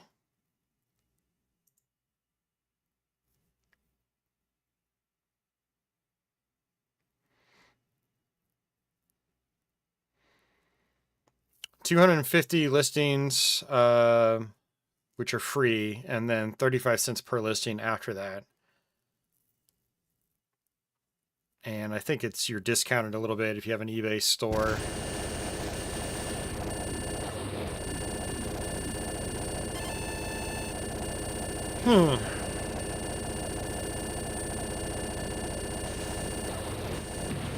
Okay.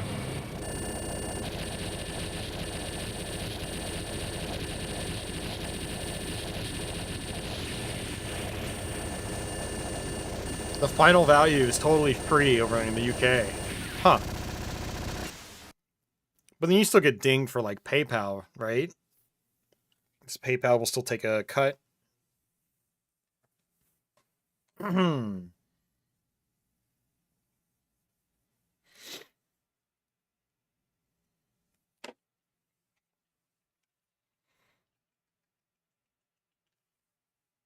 right. I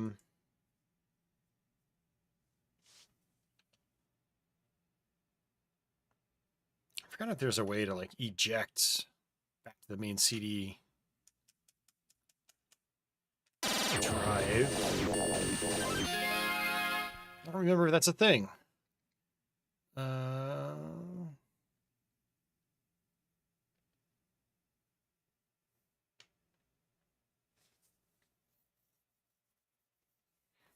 Oh, so you still get, you still have to do the PayPal fee. Gotcha. Okay.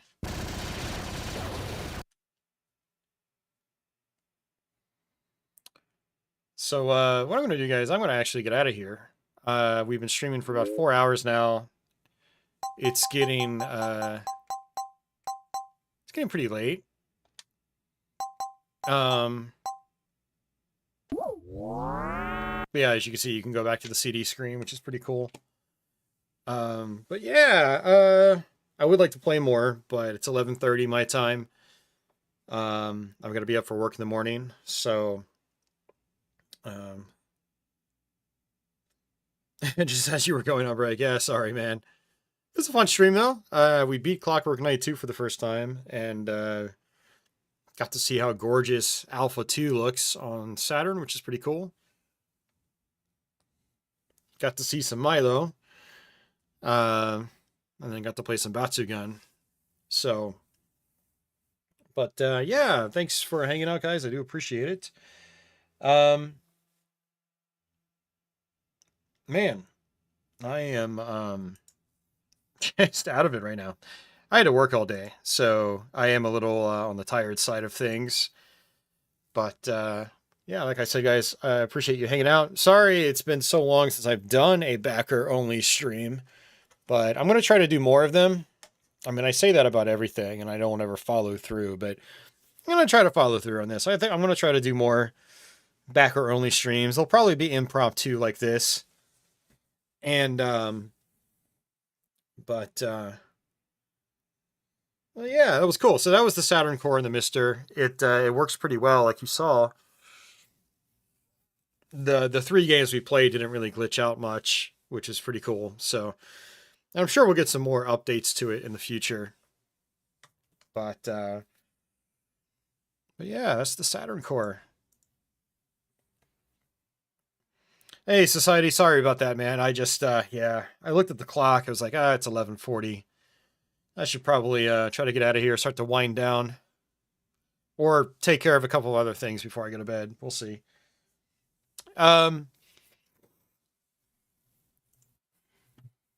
Yeah, channel backers. I did post my Q&A today, by the way. So go check that out.